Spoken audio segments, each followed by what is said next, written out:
She caught her husband with his mistress in the bathtub, slapped him, kissed her boss, and married him.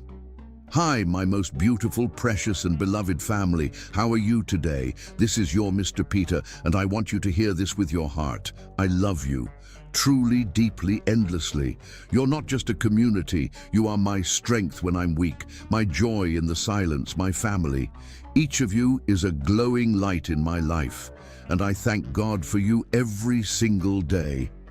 A gentle prayer for you with all my love. May love wrap around your heart like a soft blanket. May peace whisper to your soul and healing kiss every hurt you've ever carried. I pray that joy finds you easily, that grace follows your every step, and that you feel how precious you truly are. You are never alone. You are always loved. Please, my beloved family, don't leave this story in the middle. Stay with me. This is for you. Let the love in these words hold your heart for a while. And now something personal I want to share with you. This Mother's Day, my beautiful Binta was so emotional she could barely speak. Our eldest daughter, God bless her sweet heart, gave her a sparkling demand ring, saying, "Mama, you've waited your whole life for someone to honor you like the queen you are. Today I honor you." And our little one, oh, my beautiful family, she brought her mama to tears with a family handprint kit. She pressed her tiny hand into the clay and whispered, "So you'll always remember we're with you, even when we grow up." There wasn't a dry eye in the house. And you, what did you give your mother? Or what did your kids give you? I'd love to know. Share with me. Let's reach 1,000 likes, not for numbers, but to show the world the strength of love, of family, of togetherness. Like, comment, and share this message of love, because together we are unstoppable. Now let's begin, hand in hand, heart to heart, with faith and the warmest embrace ever. Gloria Collins had always been the kind of woman who turned heads when she walked into a room. With her captivating smile, warm eyes that sparkled with intelligence, and a figure that drew appreciative glances, she had never lacked attention from men. But none had affected her the way Riley Gaylord did from the moment they met at her cousin's wedding reception. "Would you care to dance?" The deep, confident voice had come from behind her as she sipped champagne, watching couples twirl across the dance floor. When Gloria turned, she found herself looking into the most mesmerizing blue eyes she'd ever seen. Riley Gaylord stood before her, tall and impossibly handsome, with a smile that made her heart skip several beats. "I'd love to," she'd answered, placing her hand in his extended one, feeling an immediate jolt of electricity at his touch. That first dance had led to many more that night, and by the time the reception ended, Gloria knew she'd met someone special. Riley had asked for her number, called her the very next day, and swept her into a whirlwind romance that left her breathless and completely in love. Their first date had been at a small Italian restaurant tucked away in a quiet corner of the city. Riley had ordered wine without looking at the menu, impressing Gloria with his knowledge as he discussed the subtle notes and flavors with the sommelier. By candlelight, he told her about his dreams of starting his own business, his eyes alight with passion and determination. "You're different from other women I've met," he told her, reaching across the table to take her hand, his thumb caressing her knuckles. "There's something special about you, Gloria Collins. Something that makes me want to be a better man." Words like these, spoken with such apparent sincerity, had melted any reservations she might have had. When he kissed her goodnight outside her apartment door, Gloria knew she was already falling for him. The following weeks had been a blur of romantic gestures, surprise picnics in the park, midnight drives to watch the stars from a hillside, passionate kisses that left her dizzy with desire. Riley knew exactly how to make her feel cherished, sending flowers to her workplace for no reason other than, "Because you deserve beauty in your day," as his notes would say. It was during their third month of dating that Gloria first brought Riley home to meet her family. The lunch had not gone as she'd hoped. "He's charming.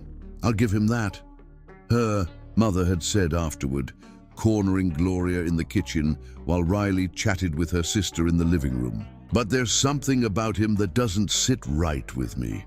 "You're just being overprotective," Gloria had replied, arranging cookies on a plate, unwilling to hear any criticism of the man who had so thoroughly captured her heart. Her mother had sighed deeply, placing a gentle hand on Gloria's arm. "I've heard things, sweetheart. My friend Elaine's daughter dated him briefly last year. He was seeing 2 other women at the same time." Gloria had pulled away, anger flashing in her eyes. "That's just gossip. You don't even know if it's true." "Why would they make something like that up? Please, just be careful. He's extremely good-looking, and men like that..." "Men like what, Mom? Successful, attentive, actually interested in me?" Gloria had snapped, her voice rising. "Men who know exactly what to say to get what they want," her mother had finished quietly. That had been just the beginning. As her relationship with Riley deepened, so did her family's concerns. Her older sister Sarah had pulled her aside at a family barbecue to share similar warnings. "I've heard he has a reputation, Gloria. My friend Nicole works at that marketing firm where he used to be employed. She says he was asked to leave because he was involved with a client's wife." "That's ridiculous," Gloria had defended him fiercely. "He left that job to pursue better opportunities. He told me all about it." Sarah had given her a look filled with concern. "Are you sure you're not just seeing what you want to see? He's gorgeous, sure, but looks aren't everything."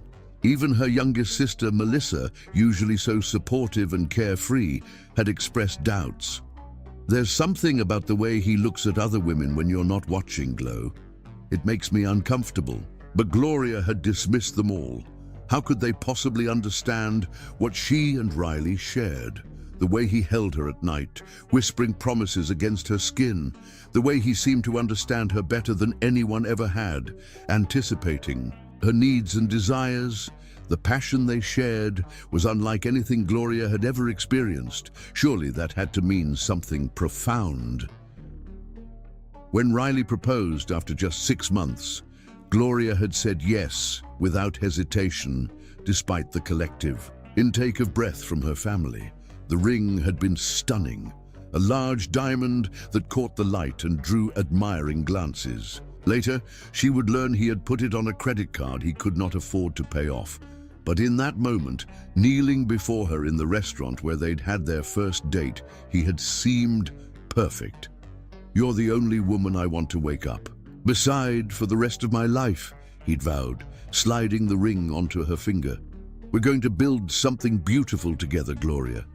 The arguments with her family had intensified after the engagement. Her mother had pleaded with her to at least consider a longer engagement, to really get to know Riley before committing her life to him.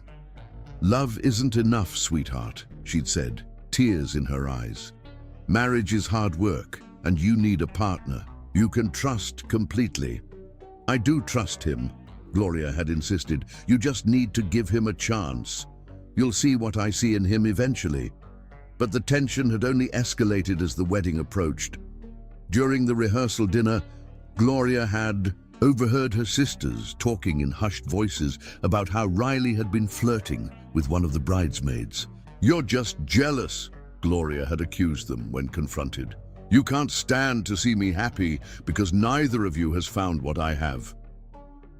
The hurt in their eyes had haunted her, but not enough to shake her conviction. Riley was her soulmate, her future. Nothing anyone said could change that. On her wedding day, Gloria had been radiant in her white gown, walking down the aisle toward the man of her dreams. Riley had looked so handsome in his tuxedo, his eyes filled with tears as he watched her approach. In that moment, she had felt vindicated. Surely a man who looked at her with such adoration could not be the person her family feared he was. The ceremony had been beautiful, the reception filled with dancing and laughter, though Gloria couldn't help noticing the forced smiles on her family's faces. Even during the father-daughter dance, her dad had seemed distant, his eyes sad as he held her. "It's not too late to change your mind, Pumpkin," he'd whispered, his voice so low only she could hear it. "We'll support you no matter what. Daddy, please," she'd begged, "just be happy for me. I love him." Her father had nodded, kissing her forehead. "I hope he deserves that love." As they had driven away from the reception, tin cans rattling behind their car and "Just Married" written on the back window, Gloria had looked over at her new husband, filled with hope and excitement for their future together. "We proved them all wrong," she'd said, squeezing his hand. "They'll see how happy we're going to be." Riley had smiled that heart-stopping smile of his, bringing her hand to his lips. "It's you and me against the world now, baby. Just the way I like it." If only Gloria had recognized the warning in those words, the subtle implication that he preferred her separated from her support system. But love had blinded her, the passionate kind that burned so bright it obscured all the red flags waving frantically in the background. As they had crossed the threshold of their honeymoon suite that night, Riley sweeping her into his arms with practiced ease, Gloria had been certain she had made the right choice. The night had been filled with passion, his hands and lips exploring her body with a hunger that made her feel desired beyond measure. "I'm going to make you so happy," he'd promised as they lay tangled in the sheets afterward. "You'll never regret choosing me." Gloria had fallen asleep in his arms, content and hopeful, unaware that those words would come to haunt her in the months ahead. She had chosen love against all odds, against all warnings. Only time would reveal the true cost of that choice. Chapter 2. Early Marriage, Bliss Fades. The first 3 months of Gloria and Riley's marriage had been everything she'd dreamed of, and more. Their tiny apartment, though modest compared to the homes of their friends, had become a haven of love and passion. Every night, Riley would pull her into his arms the moment she walked through the door, covering her face with kisses as though they'd been separated for weeks instead of hours. "My beautiful wife," he would murmur against her neck, his hands already working at the buttons of her blouse. "I've missed you all day." Their evenings would often end with them tangled in sheets, breathless and satisfied, whispering plans for their future together. Riley spoke of the successful business he would build, the lavish home they would own, the exotic places they would visit. "We'll have it all, baby," he promised, tracing patterns on her bare skin as they lay in the darkness. "Everything you deserve, and more." Gloria believed every word. How could she not? The way Riley looked at her made her feel like the most precious thing in his world. His passion for her seemed boundless, his love evident in every touch and whispered endearment. The first subtle shift came around their 4th month of marriage. Riley, who had been between jobs when they met, continued to struggle finding work that matched his talents, as he put it. "I'm not going to waste my potential on some entry-level position," he told Gloria one evening as she sorted through bills at their kitchen table. "I have bigger plans than that." "I understand," Gloria replied, though a small frown creased her brow as she calculated their dwindling savings. "But maybe something temporary would help while you're building your contacts, just to ease the financial pressure." Riley's expression had darkened momentarily before he came behind her, massaging her shoulders. "You don't need to worry about money, babe. I've got some prospects lined up. Big things coming soon." His lips trailed down her neck, effectively, ending the conversation as he pulled her toward the bedroom. It became a pattern. Whenever Gloria brought up practical concerns, Riley would distract her with affection or change the subject entirely. And though their passion remained intense, Gloria began noticing how their bank account steadily decreased while Riley's contributions were non-existent. One morning, as Gloria prepared for work, she noticed Riley taking money from her purse. "Are you doing?" she asked, trying to keep her tone light. Riley didn't even look embarrassed. "Just need a little cash for a meeting today. Potential investor for my business idea." He pocketed the bills without asking permission. "I'll pay you back double when it comes through." "Of course," Gloria had said, ignoring the uneasiness settling in her stomach. "Good luck with your meeting." That evening, she'd waited eagerly to hear about the investor. When Riley finally came home after midnight, the smell of alcohol and expensive cologne clinging to him, he barely mentioned the meeting. "It went fine," he said dismissively when she asked. "These things take time, Gloria. Rome wasn't built in a day." She'd nodded, helping him to bed as he stumbled slightly, telling herself that networking often involved drinks. It was all part of the business world, wasn't it? As weeks passed, Riley's late nights became more frequent. The money he took from her purse, or increasingly directly from her bank account, went unexplained. When Gloria gently pressed for details about his business prospects, his responses grew defensive. "Why don't you trust me?" he would demand, blue eyes flashing with hurt that made Gloria immediately backtrack. "I'm working my ass off to build something for us." "I do trust you," she would assure him, pushing down her doubts. "I just want to understand what's happening." But understanding seemed increasingly elusive. Riley, once so communicative about his dreams and plans, began compartmentalizing his life. He'd disappear for hours without explanation, his phone perpetually on silent when he was away. The first time Mrs. Peterson from next door mentioned seeing Riley bringing someone to their apartment while Gloria was at work, she had dismissed it immediately. "It must have been his business partner," Gloria had explained, smiling tightly. "He's been developing a startup concept." The older woman had given her a look that mingled pity with concern. "Honey, business partners don't usually hold hands." In the elevator, Gloria had laughed it off, making an excuse to end the conversation quickly.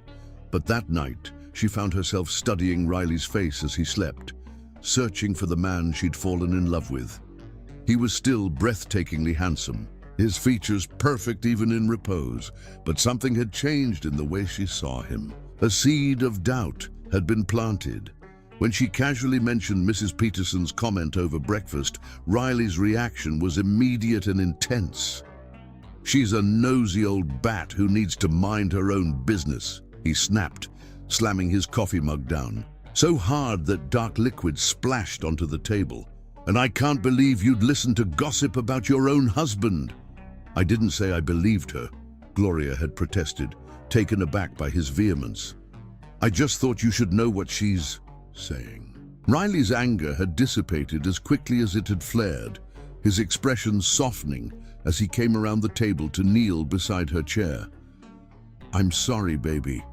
I didn't mean to snap at you." His hand had cupped her cheek tenderly. "It just hurts that you'd even repeat something like that. You know I only have eyes for you." And then he'd kissed her, with such passion and conviction that Gloria's doubts had melted away.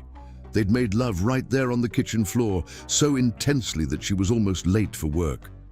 As she'd rushed out the door, lips still swollen from his kisses, Gloria had felt foolish for allowing a neighbor's insinuations to cloud her trust in Riley. Yet the pattern continued.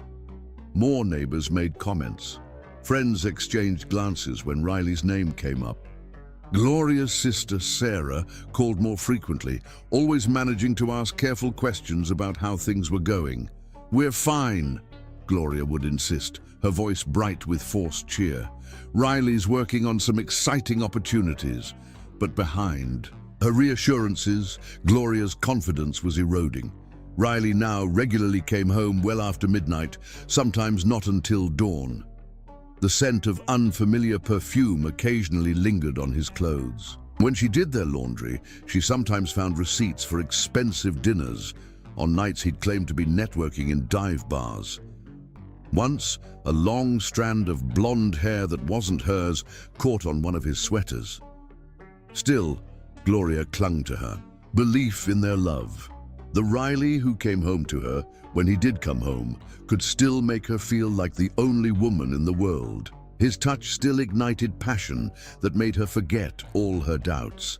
In the afterglow of their lovemaking, it was easier to believe his explanations, to accept his excuses, to ignore the growing evidence that the man she'd married wasn't who she thought he was.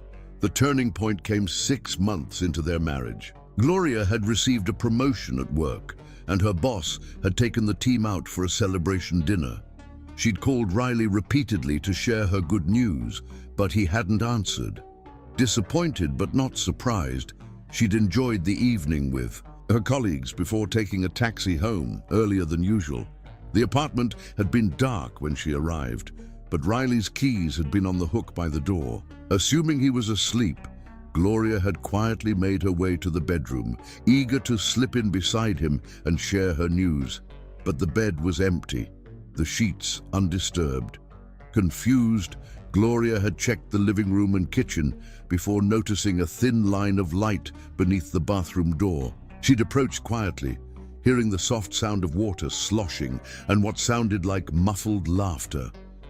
Her hand had hesitated on the doorknob. Something inside her had known what she would find. For a moment, she'd considered walking away, preserving the illusion of her marriage for one more night. Instead, she'd taken a deep breath and knocked lightly. "Riley, are you in there?" The sudden silence from within had been all the confirmation she needed.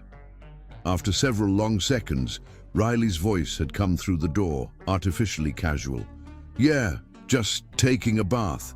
Be out in a bit." A woman's quiet giggle had followed his words, poorly suppressed. Gloria had stood frozen, her hand still on the doorknob, her promotion forgotten. In that moment, the edifice of lies she'd built around her marriage had begun to crumble. She hadn't opened the door. Instead, she'd walked back to the living room, sat on the couch in the dark, and waited. 20 minutes later, Riley had emerged, alone, wearing only a towel around his waist, his hair damp. He'd startled upon seeing her sitting there. "Hey babe, didn't hear you come in. How was your day?" His tone had been perfectly normal, as though nothing unusual had happened. "Who's in the bathroom, Riley?" Gloria had asked quietly. "What are you talking about? Nobody's there." His face had been a mask of innocence, but his eyes had shifted away from hers. Gloria had stood and walked back to the bathroom, pushing open the door before Riley could stop her. The room was empty, the window open, steam still fogging the mirror. Whoever had been there was gone. When she turned back to Riley, he was already preparing his defense. "You're being paranoid again, Gloria. There was no one here. I think all those stories from your family are getting to you." But Gloria had seen the second wineglass pushed behind the soap dish, the unfamiliar earring on the floor by the tub. She'd said nothing, simply walked past Riley to their bedroom and closed the door, locking it behind her. That night, as she lay alone in their bed, listening to Riley's pleading and eventually his angry demands from the other side of the door, Gloria finally admitted to herself what everyone had tried to tell her. The man she loved existed only in her imagination. The real Riley Gaylord was a stranger, a beautiful shell containing nothing but selfishness and deceit. Yet even as tears soaked her pillow, a small voice inside whispered that perhaps she was overreacting. Perhaps there was an explanation. Perhaps it was just one mistake in a moment of weakness. And when morning came, and Riley greeted her with flowers, apologies, and that breathtaking smile that had first captured her heart, Gloria found herself wanting to believe him one more time. The alternative, admitting that her entire marriage was built on lies, was simply too painful to face. "It will never happen again," he promised, his blue eyes filled with what looked like genuine remorse. "You're the only one I love, Gloria, the only one I want." She nodded, accepting the flowers and his kiss, but something had fundamentally changed. The seed of doubt had grown into something that could no longer be ignored. Gloria returned to work that day with new resolve. She would need to support herself fully now. She could no longer count on Riley for anything, not financially and certainly not emotionally. What she didn't realize was that this decision would lead her to someone who would show her what real love and loyalty truly meant. Chapter 3. New Job, New Beginning. Gloria's decision to focus on her career came with an unexpected opportunity. Her company was expanding, creating a new division that would require dedicated staff working directly under the CEO, Scott Smith. When her manager recommended her for an interview, Gloria had accepted without hesitation, seeing it as a chance to further distance herself from the financial dependence that kept her tethered to her increasingly troubled marriage. The morning of her interview, she'd taken special care with her appearance, selecting a tailored navy suit that projected confidence and professionalism. As she applied a final touch of lipstick, Riley had wandered into the bathroom, watching her with sleepy eyes. "You look nice," he'd commented, leaning against the doorframe. "Hot date?" Gloria had ignored the barb, tucking her lipstick into her purse. "Important interview for the new position I told you about." Right. More hours away from home, Riley had yawned, seemingly uninterested. Then, as she moved to pass him, his hand had shot out to grasp her wrist. "Don't forget to stop by the ATM. I need some cash for today." Gloria had gently but firmly removed his hand. "I can't, Riley. This is an important opportunity for me, for us. I can't be late." His face had darkened momentarily before he shrugged, feigning indifference. "Whatever.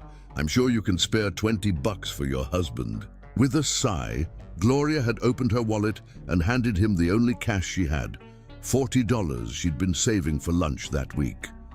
"This is it, until payday. Please make it last." Riley had pocketed the money without thanks, already turning away. "Good luck with the interview. Not that you need it. Any man would hire you with that face." The casual sexism had stung, but Gloria had pushed it aside, focusing instead on the opportunity ahead. She couldn't afford to let Riley's behavior distract her today. The Smith Enterprises headquarters occupied the top floors of a gleaming downtown high-rise. As Gloria rode the elevator to the executive level, she took deep, calming breaths, reminding herself of her qualifications and experience. This wasn't just about escaping her financial situation with Riley. It was about building a career she could be proud of. The receptionist had directed her to a spacious waiting area with floor-to-ceiling windows overlooking the city. Gloria was reviewing her resume one last time when a deep, pleasant voice interrupted her thoughts. "Miss Collins, I'm Scott Smith." Gloria looked up to find herself face to face with a man whose presence immediately commanded attention. Tall and broad-shouldered, with intelligent gray eyes and a warm smile, Scott Smith projected an aura of quiet confidence that was worlds apart from Riley's flashy charm. "It's a pleasure to meet you, Mr. Smith," she said, rising to shake his extended hand. His grip was firm and brief, professional without being impersonal. "Please call me Scott. I've heard excellent things about your work from your department manager." He gestured toward his office. "Shall we?"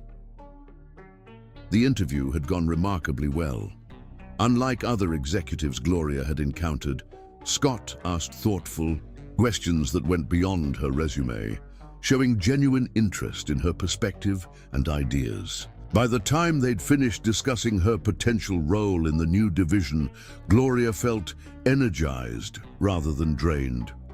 "I have to say, Ms. Collins, may I call you Gloria? Your insights on our client retention challenges are spot on." Scott leaned back in his chair, studying her with evident approval. "I've interviewed 5 candidates this week, and you're the first to identify that particular issue." Gloria smiled, feeling a flush of pride. "Thank you. I've been tracking the patterns in our client feedback reports. They tell quite a story if you know how to listen." Scott nodded slowly. "That's exactly the kind of proactive thinking we need." He stood, extending his hand again. I don't usually make decisions this quickly, but I don't see the point in dragging out the process when the right candidate is sitting in front of me. The position is yours, if you want it." For a moment, Gloria was speechless. The role would mean a significant salary increase, enough that she could potentially save for her own place if things with Riley didn't improve. More importantly, it represented recognition of her abilities, something that had been sorely missing in her personal life. "I would be honored," she finally managed, shaking his hand with genuine enthusiasm. "Excellent. HR will be in touch about the details, but I'd like you to start next Monday if possible." Scott's smile was warm but professional. "I think we'll work well together, Gloria." As she left the building, Gloria felt lighter than she had in months. The opportunity represented more than just professional advancement. It was a lifeline, a reminder that she was capable and valued, regardless of what was happening in her marriage. She'd called Riley immediately, eager to share her good news, but as usual, he hadn't answered. Fighting disappointment, Gloria had treated herself to a small celebration lunch instead, already making mental notes about projects she wanted to tackle in her new role. When she'd arrived home that evening, the apartment was empty. A hastily scrawled note on the counter informed her that Riley was networking and wouldn't be back until late. Gloria had sighed, her momentary excitement dimming. Even on a day that was so important to her, Riley couldn't be bothered to be present. She'd fixed herself a simple dinner and gone to bed early, trying to focus on the positive development in her career rather than the growing emptiness of her marriage. Monday morning had arrived with a sense of nervous anticipation. Gloria had dressed carefully in a new outfit she'd splurged on over the weekend, an investment in her professional future, she told herself. Riley, nursing a hangover from yet another late night, had barely glanced up from his coffee as she prepared to leave. "You look expensive," he'd commented, his tone impossible to read. "That's new, isn't it?" "Yes," Gloria had replied simply, choosing not to justify the purchase. "I'll be home around 6. Riley had nodded absently, already reaching for his phone. "I might have a meeting tonight. Don't wait up." Gloria had hesitated at the door, a part of her still hoping for some word of encouragement or pride in her accomplishment. When none came, she'd squared her shoulders and left, determined not to let his indifference affect her first day. Scott had greeted her with the same warm professionalism he'd shown during their interview, personally introducing her to the team. She'd be working with and guiding her through her initial responsibilities. "My door is always open," he told her as he showed her to her new office. A real office, not the cubicle she'd occupied before. "I value open communication and fresh ideas. Never hesitate to share your thoughts, even if they challenge conventional wisdom." The contrast between Scott's respectful, appreciative management style and Riley's self-centered dismissiveness couldn't have been more stark. Throughout that first week, Gloria found herself thriving under Scott's guidance, eagerly tackling projects that stretched her abilities and showcased her talents. Scott was unfailingly professional, never crossing any boundaries or making her feel uncomfortable.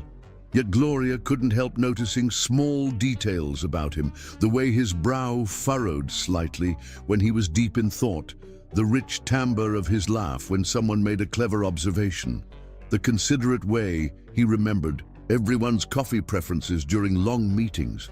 It wasn't that she was attracted to him, Gloria told herself firmly. It was simply that working with someone who actually saw her, who valued her contributions and treated her with respect, highlighted everything that was missing from her relationship with Riley.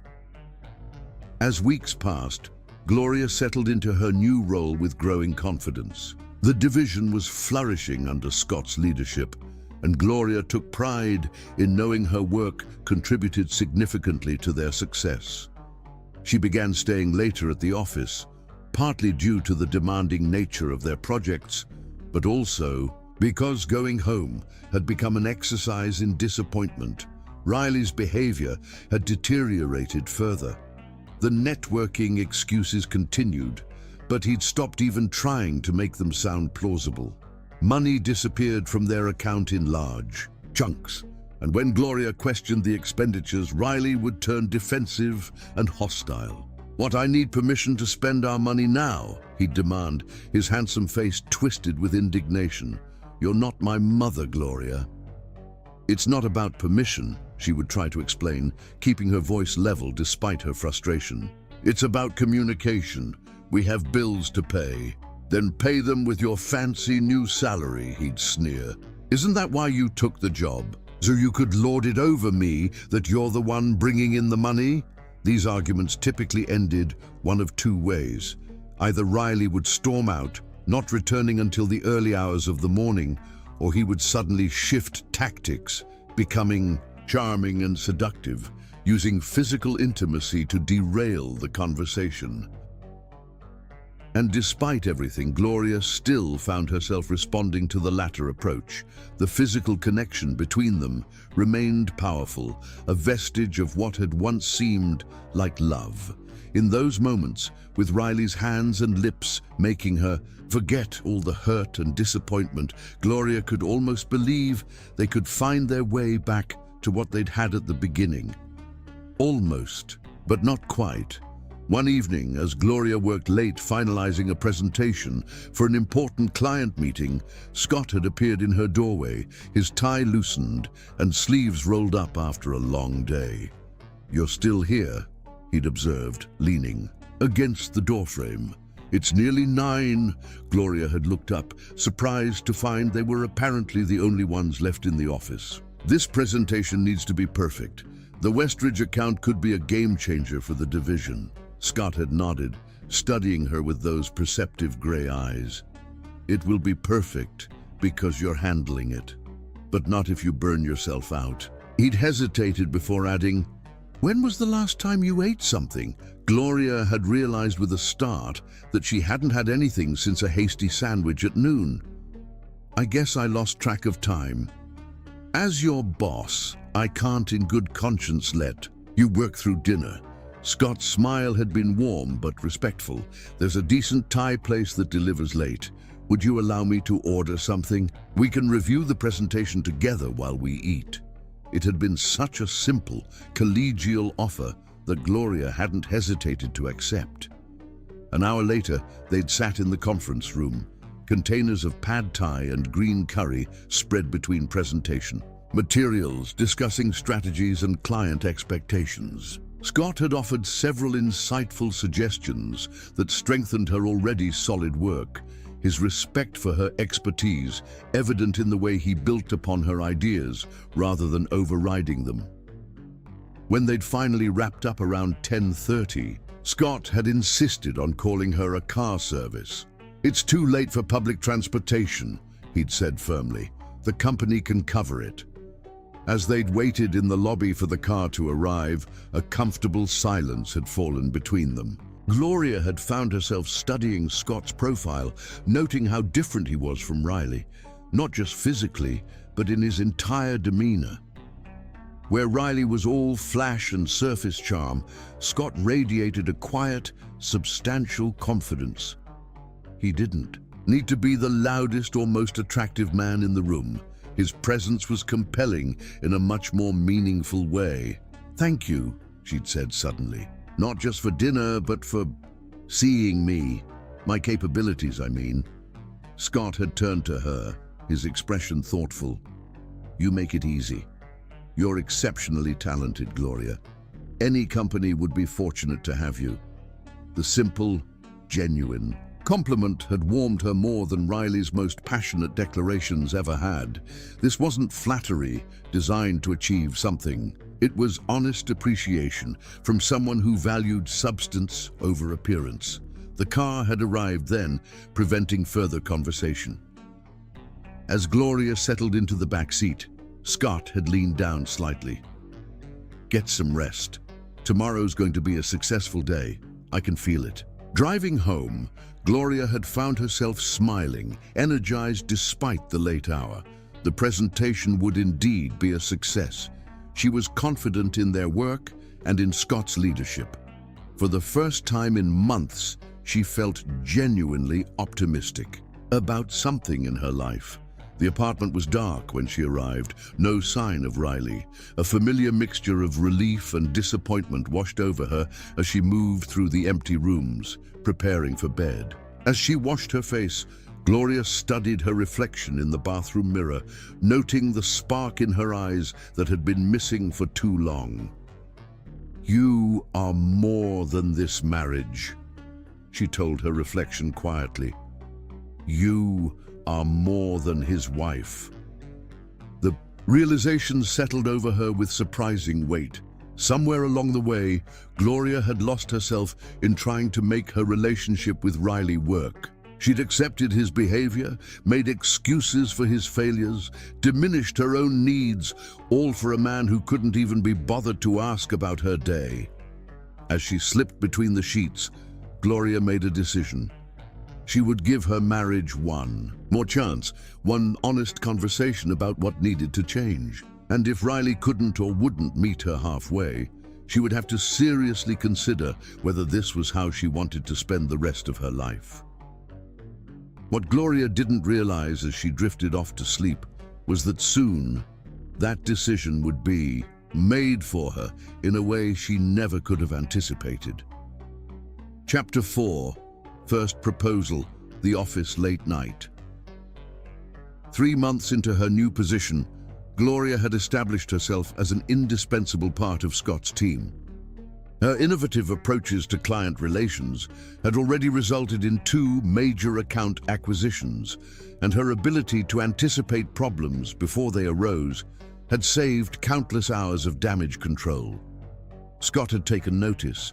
Gloria often caught him watching her during meetings, his grey eyes thoughtful as she presented her ideas. Unlike the appraising looks she sometimes received from other men, the kind that made her feel like an object rather than a person, Scott's gaze held appreciation. For her mind, her capabilities, her essence, it was refreshing. And increasingly it was confusing, because despite her best efforts to maintain strict professionalism, Gloria couldn't deny the quiet flutter in her chest whenever Scott stopped by her office, or the way her day brightened when he offered one of his rare, genuine smiles in response to something she said. "This is ridiculous," she chided herself one evening as she caught herself fixing her hair before a meeting in Scott's office. "You're married, even if it is to a lying, cheating." She cut herself off with a sigh. No matter how troubled her marriage had become, Gloria wasn't the type of woman to develop feelings for another man. She respected herself and Scott too much for that, yet the contrast between the 2 men in her life grew starker with each passing day. While Riley continued his pattern of late nights, unexplained absences, and financial irresponsibility, Scott demonstrated consistent integrity, thoughtfulness, and respect. Where Riley took and took without giving back, Scott continually looked for ways to recognize others' contributions and lift them up. It was a Tuesday evening when everything changed. The office had emptied hours earlier, but Gloria remained at her desk, finalizing a presentation for an important meeting the following morning. So absorbed was she in her work that she didn't notice Scott standing in her doorway until he gently cleared his throat. "Still burning the midnight oil?" he asked, his voice warm with concern rather than criticism. Gloria looked up, startled. "Oh, I didn't realize you were still here." She glanced at her watch and was surprised to see it was nearly 9. "I wanted to make sure everything was perfect for tomorrow." Scott nodded, entering her office and taking a seat in the chair across from her desk. "The preview you sent me earlier looked excellent. I have complete confidence in your work, Gloria." There it was again, that simple, sincere appreciation that made her feel simultaneously valued and seen. "Thank you, that means a lot." A comfortable silence settled between them as Scott leaned back in the chair, loosening his tie slightly. Outside the floor-to-ceiling windows of her office, the city lights twinkled against the darkening sky, creating an oddly intimate atmosphere. "You know," Scott said after a moment, his tone conversational, When Johnson recommended you for this position, he said you were not only brilliant, but also the hardest worker he'd ever managed.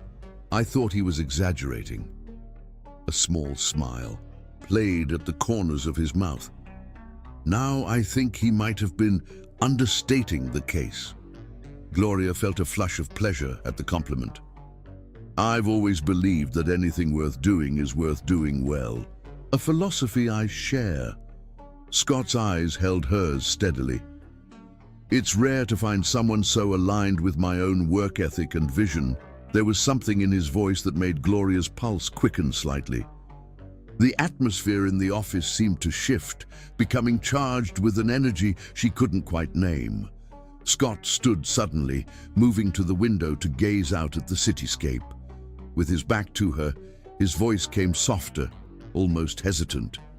Gloria, may I speak frankly with you for a moment? Of course, she replied, setting aside her work and giving him her full attention. He turned back to face her, his expression uncharacteristically vulnerable. I've come to value our professional relationship immensely. Your contributions to this division have exceeded all expectations. He paused, seeming to search for the right words. But I find myself in a difficult position, because my appreciation for you has evolved beyond the purely professional. Gloria felt her breath catch. Surely he wasn't saying what she thought he was saying.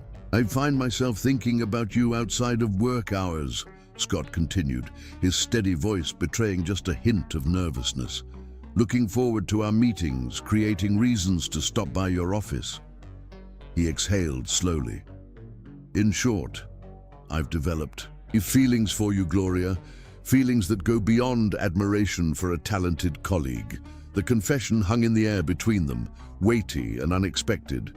Gloria sat perfectly still, caught between shock and a complicated surge of emotions she wasn't prepared to examine. I know this is inappropriate, Scott said quickly, reading her silence as discomfort. You're married, and I'm your supervisor. I've wrestled with whether to say anything at all, but he ran a hand through his dark hair, a rare gesture of uncertainty from a man usually so composed. I believe in honesty, and it felt dishonest to continue pretending my feelings were purely professional. Gloria found her voice at last. Scott, I don't know what to say. She stood, needing to move to create some distance as she gathered her thoughts. I'm very flattered, truly, and I respect you enormously, both professionally and personally. But, he supplied gently, but as you said, I'm married. The words felt hollow even as she spoke them, given the state of her marriage. Yet they were true, and Gloria had made vows she still took seriously, despite Riley's apparent disregard for them. Scott nodded, accepting her response with grace. I understand completely, and I want to assure you that this changes nothing about our working relationship. Your position and the respect I have for your work remain exactly the same. The sincerity in his eyes confirmed his words. This was not a man who would punish her for rejecting his advances or make her work life uncomfortable. It was yet another way Scott Smith differed from so many other men she'd encountered. Thank you for understanding, Gloria said softly, and for your honesty. I should be the one thanking you for your graciousness in handling my inappropriate confession. Scott managed a small, self-deprecating smile. I hope you can forgive the momentary lapse in judgment. There's nothing to forgive, Gloria assured him, and she meant it. Though his timing and position made the revelation complicated, there was something undeniably moving about having earned the genuine affection of a man like Scott Smith. A man who saw and valued her for far more than her physical appearance. Scott moved toward the door, clearly wanting to give her space. I should let you finish your work. Again, I apologize for the interruption and for any discomfort I've caused. Scott, Gloria called as he reached the doorway. He paused, turning back to her with questioning eyes. Thank you for respecting my marriage, even when She stopped herself, unwilling to speak aloud the thought that had nearly escaped. Even when my husband doesn't. Scott seemed to understand what remained unsaid. With a gentle nod, he left her office, closing the door softly behind him. Gloria sank back into her chair, her presentation forgotten as her mind whirled with conflicting emotions. On one level, she was flattered, even moved, by Scott's confession. His genuine appreciation for her mind and character stood in stark contrast to the increasingly callous treatment she received from Riley. Yet despite everything, she had meant what she said about her marriage. Troubled as it was, she had made a commitment, and Gloria wasn't someone who walked away without giving everything she had to make things work. As she gathered her things to head home, a small, insistent voice in the back of her mind whispered an uncomfortable question.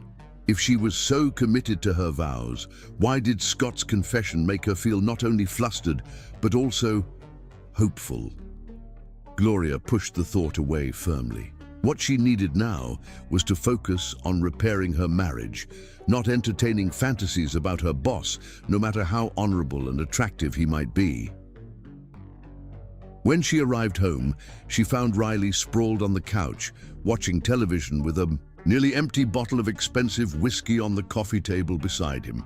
He barely glanced up as she entered. "You're late," he commented, his tone accusatory despite his own frequent absences. "I had work to finish," Gloria replied, hanging up. Her coat! "Important presentation tomorrow," Riley snorted, taking another swig from his glass. All work and no play makes Gloria a dull girl. She bit back a retort, too emotionally drained from her interaction with Scott to engage in another pointless argument with Riley. Instead, she headed for the bathroom, craving a hot shower to wash away the day's tension.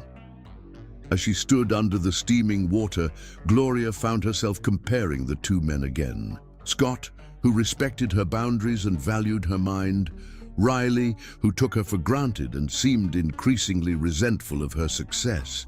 The contrast couldn't have been more stark, and for the first time, Gloria allowed herself to wonder if she had made a terrible mistake in choosing Riley, if perhaps the passionate love she had once felt for him had blinded her to fundamental flaws that no amount of commitment could overcome. It was a troubling thought, one that followed her into uneasy dreams, where grey eyes watched her with quiet longing, while blue ones glittered with cold disdain. Chapter 5. Second Proposal, The Company Retreat.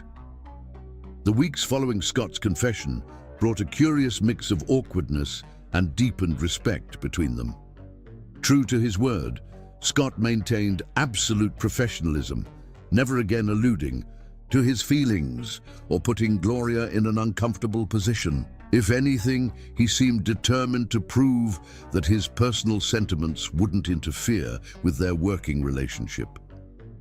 For her part, Gloria threw herself into her work with renewed vigor, partly to distract herself from her increasingly troubled home life, and partly because the projects themselves were genuinely engaging. The division was thriving under their combined leadership, and the satisfaction of building something successful provided a welcome contrast to the slow collapse of her marriage. Not that she had given up on Riley entirely. Gloria had made several attempts to address the growing distance between them, suggesting everything from date nights to couples counseling. Riley responded to each overture with initial enthusiasm that quickly faded to indifference or outright resentment. "Why are we going to waste money on some therapist who'll just tell me everything is my fault?" he demanded when she'd broached the subject of counseling.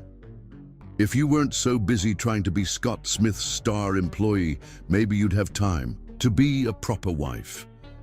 The irony of this accusation, coming from a man who was rarely home and contributed nothing to their household, wasn't lost on Gloria. Yet she persisted, desperately wanting to believe there was still something worth saving in their relationship. It was in this conflicted state of mind that Gloria found herself preparing for the division's annual strategy retreat, a 3-day event at a mountain resort where the team would evaluate progress and plan for the coming year. The prospect of spending extended time with Scott outside the office brought a mixture of anticipation and anxiety that she tried her best to ignore. The night before her departure, Gloria had carefully packed her suitcase with professional attire, suitable for both meetings and the more casual team-building activities scheduled throughout the retreat. Riley lounged on their bed, watching her with thinly veiled suspicion. 3 days in the mountains with your precious boss, he commented, his tone acidic. How convenient, Gloria continued, folding a blouse, refusing to rise to the bait. It's a company retreat, Riley. The entire division will be there. Right. He rolled his eyes. And I'm sure St. Scott will be the perfect gentleman. She paused, turning to face him fully.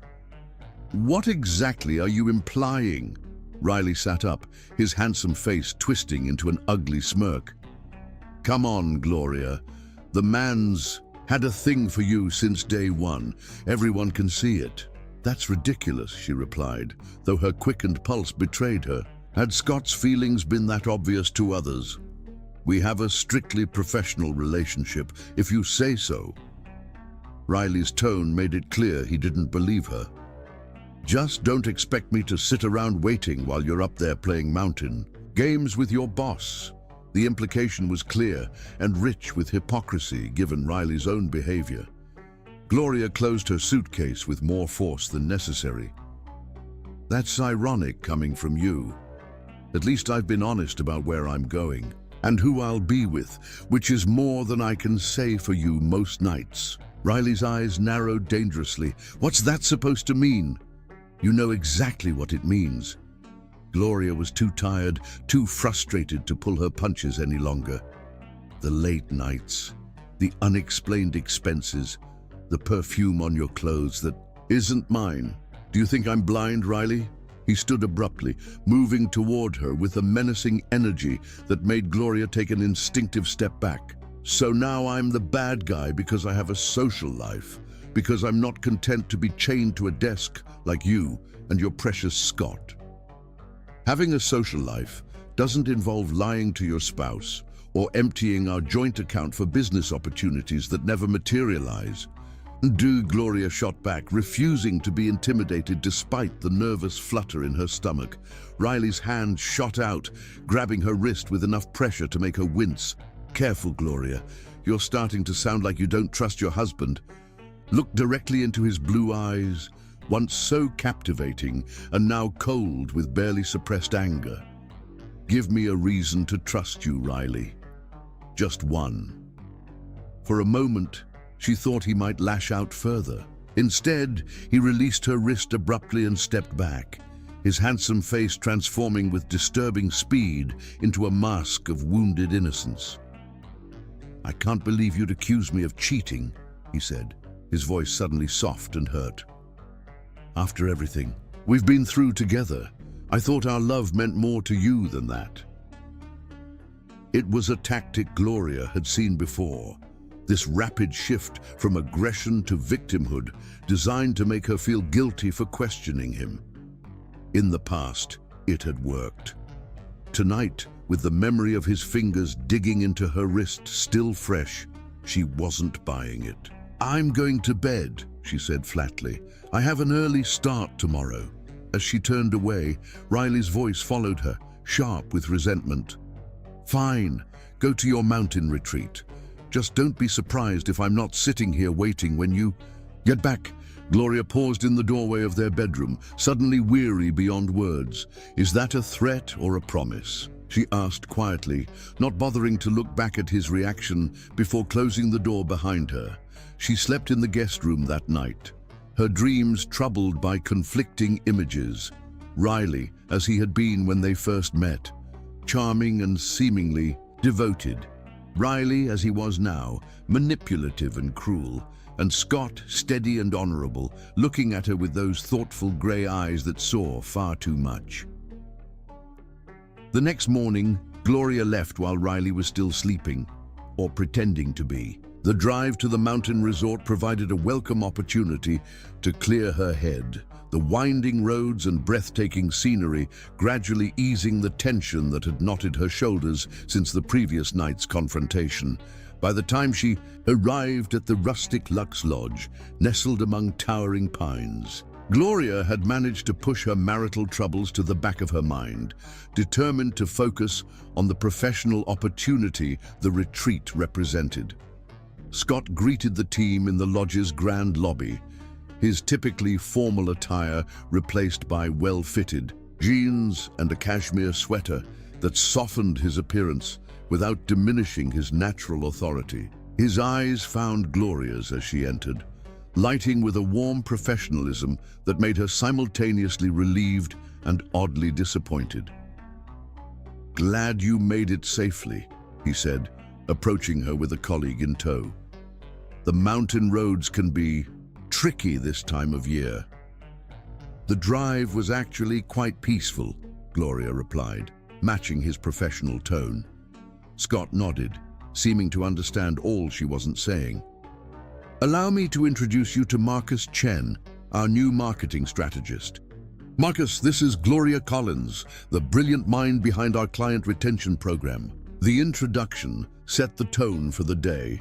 Busy, focused, and scrupulously professional, Scott maintained a careful distance, including Gloria in every discussion, but never singling her out in a way that might fuel speculation. His behavior was beyond reproach, exactly what she would have wanted under the circumstances. So why did she feel a twinge of disappointment? The first day of the retreat passed in a blur of presentations and strategy sessions, culminating in a team dinner in the lodge's private dining room. Gloria contributed actively to discussions, her insights earning nods of approval from Scott and her colleagues alike. If she occasionally caught Scott watching her with a thoughtfulness that went beyond professional appreciation, she pretended not to notice. The second day followed a similar pattern until late afternoon, when the scheduled activities concluded earlier than expected. With a few hours of free time before dinner, most of the team dispersed to enjoy the resort's amenities, the spa, the indoor pool, or simply the comfort of their rooms. Gloria opted for a solitary walk along one of the shorter hiking trails, needing fresh air and exercise after a day of intensive discussions. The autumn afternoon was perfect for hiking. The crisp mountain air filled with the scent of pine and the beginning hints of winter. She had been walking for perhaps 20 minutes when a familiar voice called her name. Turning, she saw Scott, approaching on the trail behind her, his long strides quickly closing the distance between them. "I hope I'm not intruding," he said as he drew near. "I saw you heading out and thought I might join you, if that's all right. It's been too long since I've enjoyed these trails." Gloria hesitated only briefly before nodding. "Of course, the trail's open to everyone." They fell into step beside each other, a comfortable silence stretching between them as they made their way deeper into the forest. The trail curved gently upward, eventually opening onto a small clearing with a breathtaking view of the valley below. "This is one of my favorite spots," Scott said, coming to stand beside her at the edge of the lookout. "No matter how many times I see it, the view never fails to put things in perspective." Gloria nodded, understanding exactly what he meant.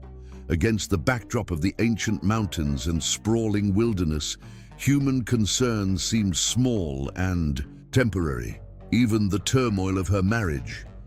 "You seem preoccupied today," Scott observed quietly, "more than the retreat would account for." She glanced at him, surprised by his perception. "Is it that obvious?" "Only to someone who's been paying attention." His tone was gentle, free of any implication that might make her uncomfortable. "Is everything all right, Gloria?" The genuine concern in his voice nearly undid her carefully maintained composure. How long had it been since Riley had asked her that question and actually cared about the answer? "It's nothing," she said automatically, then shook her head, amending her response. Actually, that's not true. It's complicated. Personal. Scott nodded, not pressing further. I understand. Just know that if you ever need someone to listen, I'm here as a friend, he added carefully. The word friend hung between them, both an offer and a boundary. Gloria felt a rush of gratitude for his understanding. Thank you, she said simply. Then, surprising herself, she added, things at home aren't good. Scott was silent for a moment, his eyes on the distant mountains. I suspected as much, he finally replied. You don't have to talk about it if you don't want to. But suddenly, Gloria found that she did want to talk about it, needed to perhaps. The burden of pretending everything was fine had become exhausting. My husband and I, she began, then stopped, unsure how to continue. How did one summarize a marriage that had begun with such promise, only to deteriorate into suspicion and resentment? You don't seem happy, Scott said quietly. I've noticed it for some time now. Gloria looked at him, struck by the simple truth of his observation. No, she admitted, I'm not. May I ask you something, Gloria? When she nodded, Scott turned to face her fully, his expression serious. Why do you stay with someone who clearly doesn't appreciate what he has in you? The directness of the question caught her off guard. It's not that simple, she began, but even to her own ears, the response sounded weak. Isn't it? Scott's voice was gentle, but insistent. You're an extraordinary woman, Gloria. Intelligent, capable, kind. You deserve someone who sees that, who treasures it. There was no mistaking his meaning now. Despite his promise to maintain professional boundaries, Scott was once again revealing his feelings for her, though in a more measured way than during his first confession. I made vows, Gloria said, her voice barely above a whisper, for better or worse. And it seems you've had far more of the worse lately, Scott observed. There comes a point when staying out of obligation becomes self-destruction. His words struck uncomfortably close to thoughts Gloria had been trying to suppress for months. I still believe in giving everything a chance to work, she said, though with less conviction than she might have once had. Scott studied her face for a long moment before nodding slowly. That's one of the many things I admire about you. Your commitment, your integrity. He took a deep breath, as if gathering courage. But I hope you know that if you ever decide you've given enough chances, there are other possibilities waiting for you, better ones. The implication was clear. Scott was offering himself as one of those possibilities, not demanding, not pressuring, but simply making his continued interest known. Gloria felt a flutter of something dangerously close to yearning. Here was a man who saw her clearly, who valued her mind and spirit, who offered a vision of partnership that seemed worlds away from the troubled relationship she currently had. Scott, she began, but he gently raised a hand to stop her. You don't need to say anything, he assured her. I shouldn't have spoken so directly, especially given our professional relationship. He paused, looking out at the mountains again.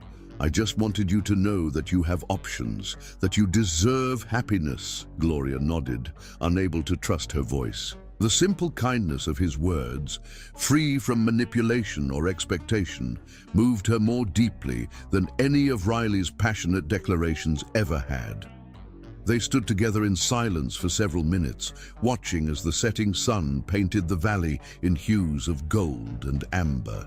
When Scott finally suggested they head back before darkness fell, Gloria felt as though something fundamental had shifted between them.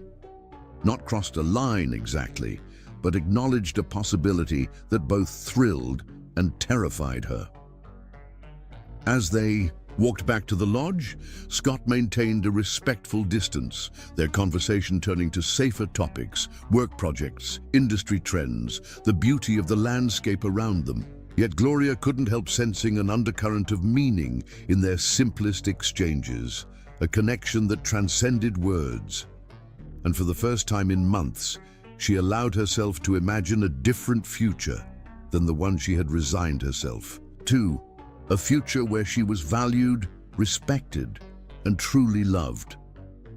Whether that future involved Scott specifically, she wasn't ready to consider.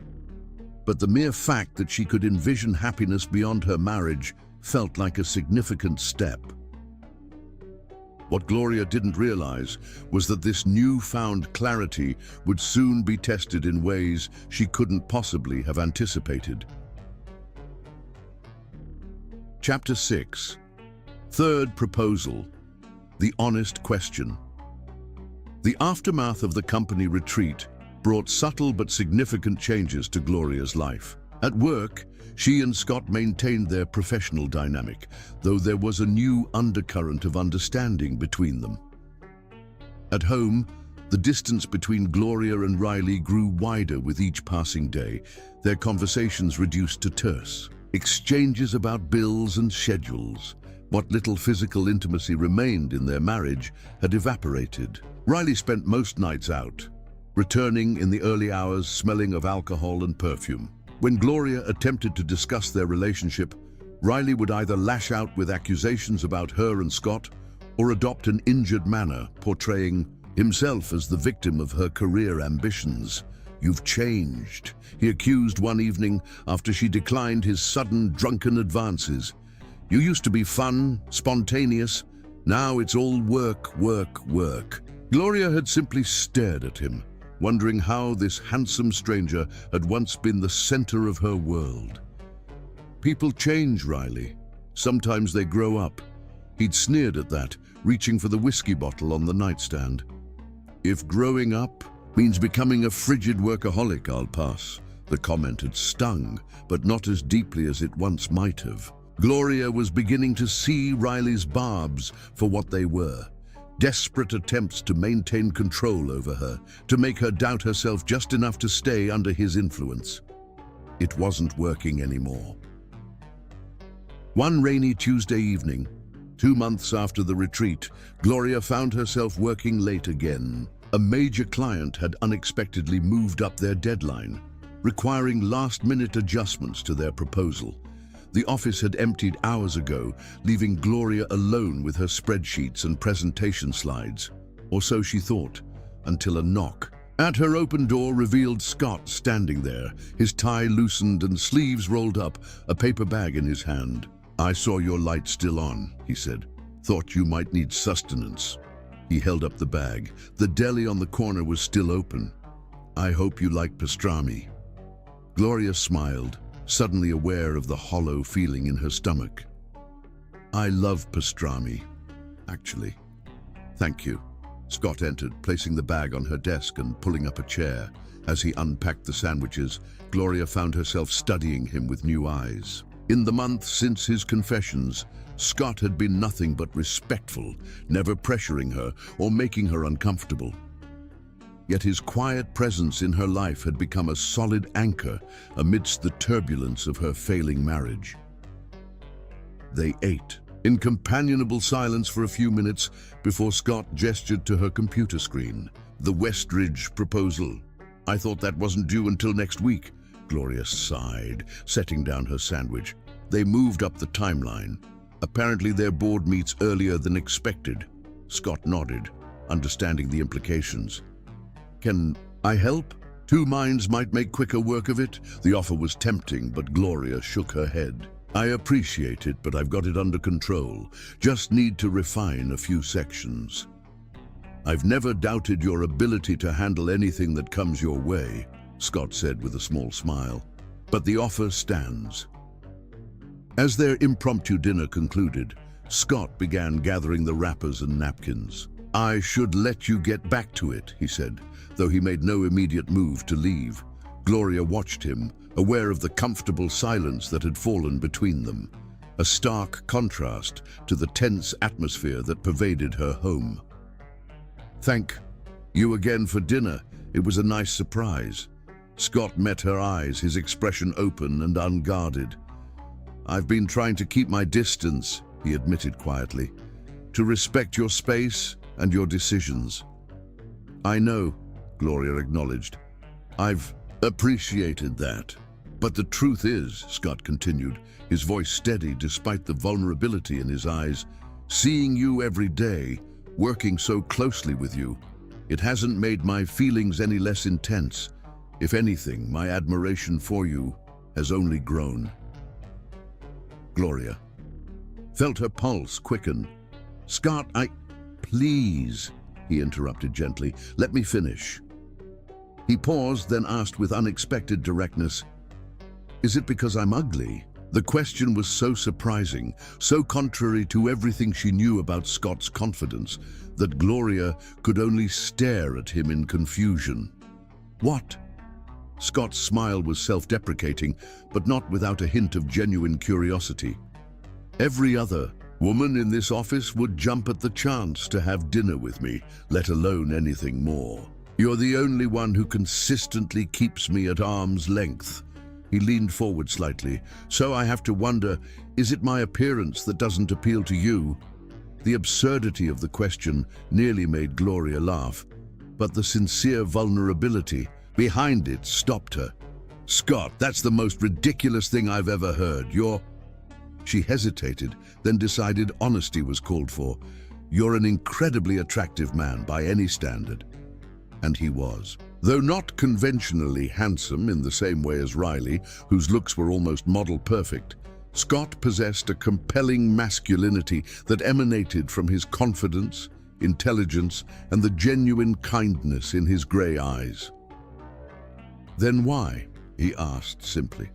Why do you keep choosing a man who clearly makes you unhappy over someone who would move mountains to see you smile? The directness of the question struck Gloria like a physical blow. For months, she had been dancing around this very issue, making excuses for Riley's behavior while keeping Scott's genuine affection at bay. It's not that simple, she began, then stopped herself.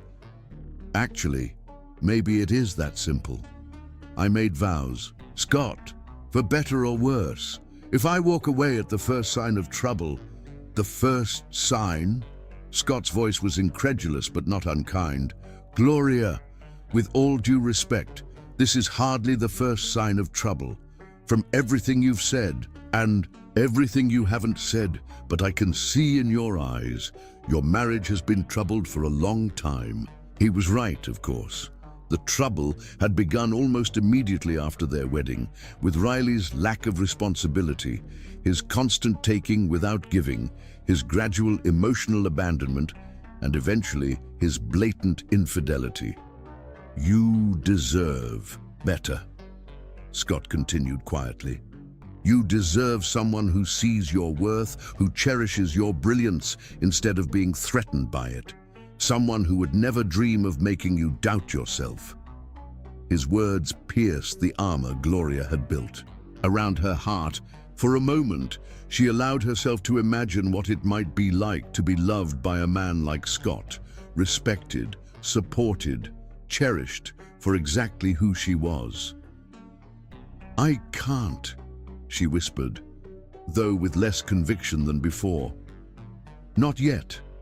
I need to resolve things with Riley one way or another before I can even think about. She trailed off, unable to articulate the possibilities that Scott's presence in her life represented.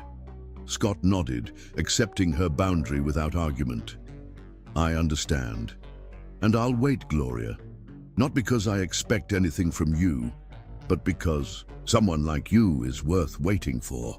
The simple sincerity of his declaration moved her more than any grand gesture could have. Here was a man who respected her enough to accept her decisions, even when they didn't align with his desires, a sharp contrast to Riley's manipulations and demands.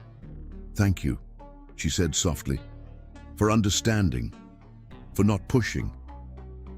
Scott stood, collecting the remains of their dinner. I should go. Let you finish your work. At the door, he paused, turning back to her with a gentle smile. Just remember, Gloria, you're not trapped. You always have choices, and whatever you decide, I'll respect it. With that, he was gone, leaving Gloria alone with her thoughts and the half-finished proposal on her screen. She tried to return to work, but Scott's words kept echoing in her mind. "You're not trapped. You always have choices." The realization was simultaneously terrifying and liberating. For months, years really, she'd been allowing her vows to become chains, binding her to a man who had broken his own promises countless times over. What did loyalty mean when it was entirely one-sided? What value did commitment have when it became an excuse for accepting mistreatment?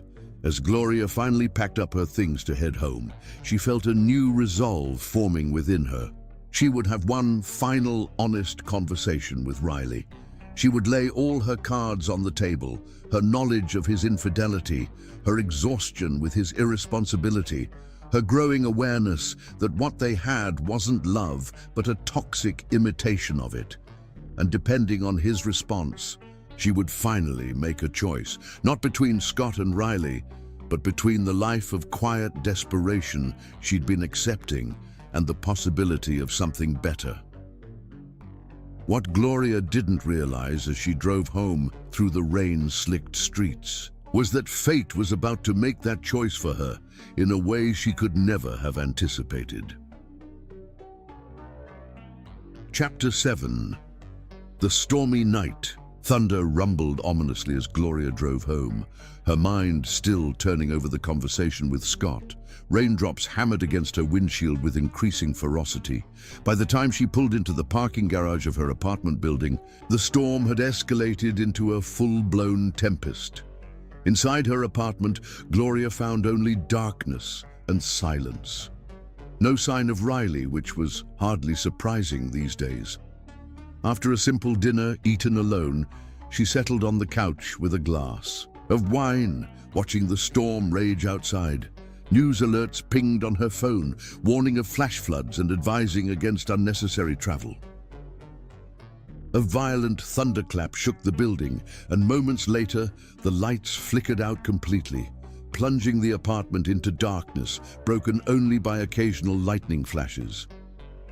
Gloria was contemplating what to do next when her work phone rang. Scott's name flashed on the screen. "Hello?"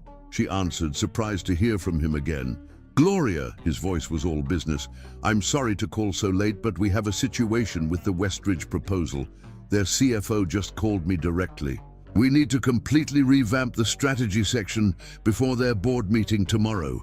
Gloria felt a surge of adrenaline. "I'm on my way back to the office." "In this storm?" Scott sounded concerned. "The weather warnings are serious." "The proposal has to be ready," Gloria insisted. "It's too important." Scott hesitated before agreeing. "I'll meet you there. But please, be careful driving." As she was gathering her keys, Gloria paused, feeling obligated to let Riley know. She dialed his number unsurprised when it went to voicemail. "Riley, it's me. There's an emergency at work. With this storm, I might not make it back tonight, so don't wait up." What she didn't know was that in Scott's office, 20 blocks away, Scott had overheard every word. She had accidentally called him rather than Riley, distracted in the dark apartment. "Gloria, it's Scott. I think you called me by mistake." There was a moment of startled silence. "Oh, I'm so sorry. I was trying to call Riley." "No need to apologize," Scott assured her. "But listen, I've been monitoring the weather reports. I don't think either of us should risk driving in these conditions." "But the proposal can be handled remotely," Scott finished. "We both have VPN access. We can collaborate via video call." The genuine concern in his voice warmed her. How long had it been since Riley had shown similar care for her well-being? "All right," she agreed. "Remote collaboration it is." For the next 3 hours, they worked seamlessly together, revamping the strategy in response to the competitor's move. It was nearly 1 a.m. when they finally completed the revisions. "That should do it," Scott said, stifling a yawn. "I'll review it again in the morning, but I think we've addressed everything." Agreed, Gloria replied, rubbing her tired eyes. Thank you for suggesting the remote option. The storm has only gotten worse. Another crack of thunder emphasized her point. Scott's face showed concern. Is your power still out? Yes, Gloria confirmed. They're estimating at least morning before it's restored. No heat, then, Scott observed, noting the sweater she'd wrapped around herself. Gloria shrugged. I'll manage with extra blankets, Scott frowned. My building has a generator, full power, heat, everything. He held up a hand as Gloria began to respond. I'm not suggesting anything inappropriate. I have a guest room that's entirely at your disposal. Gloria hesitated, aware of the potential complications.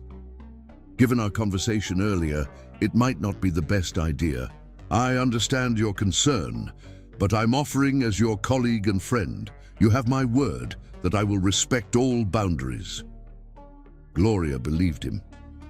Before she could respond, her phone beeped with a severe weather alert. Flash flooding had made several major roads impassable. It seems the decision might be made for us, Scott said. It's not safe to be on the roads now.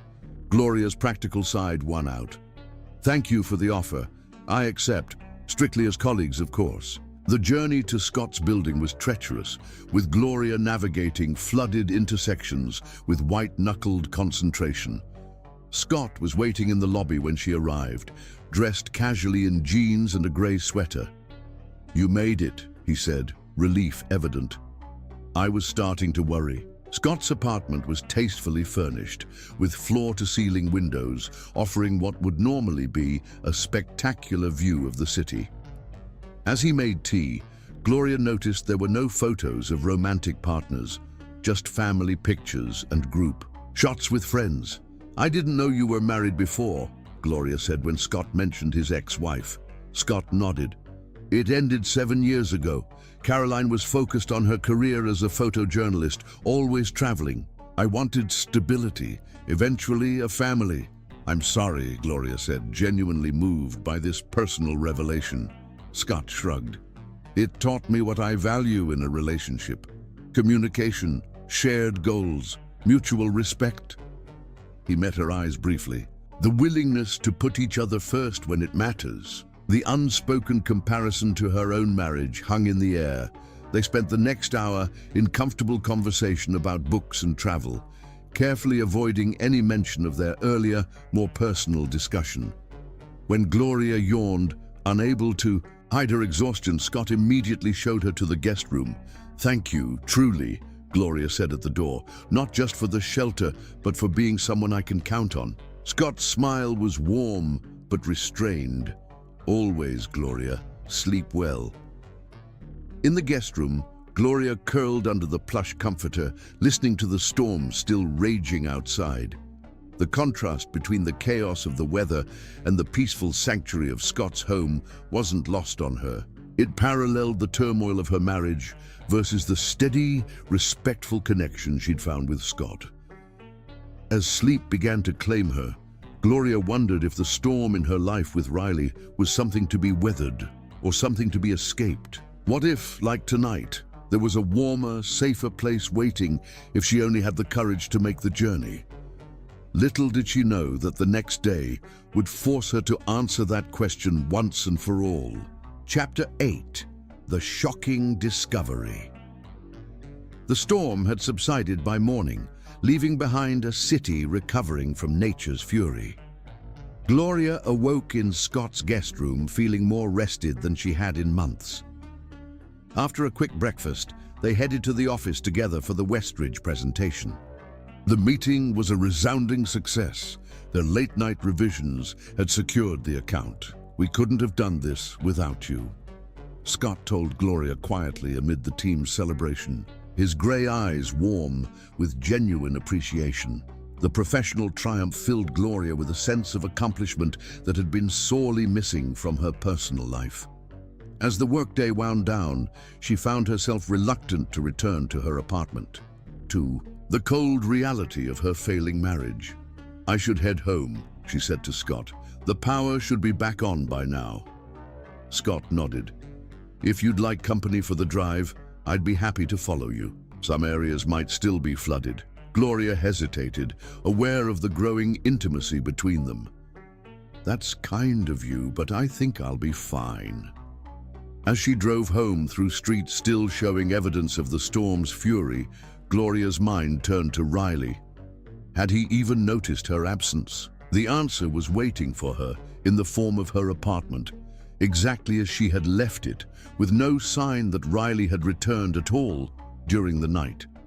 The power was still out, though emergency crews were visible on the street. Gloria was considering what to do about dinner when her phone rang. Riley's name flashed on the screen, surprising her. He rarely called. "Babe, finally." Riley's tone was unusually cheerful. "I've been trying the apartment phone all day. Just got the message about the power outage in your area." "It's been out since last night," Gloria confirmed, wondering at his sudden interest. "Well, I'm heading home now.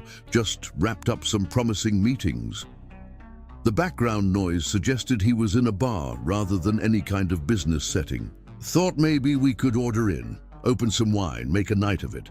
The unexpected overture caught Gloria off guard.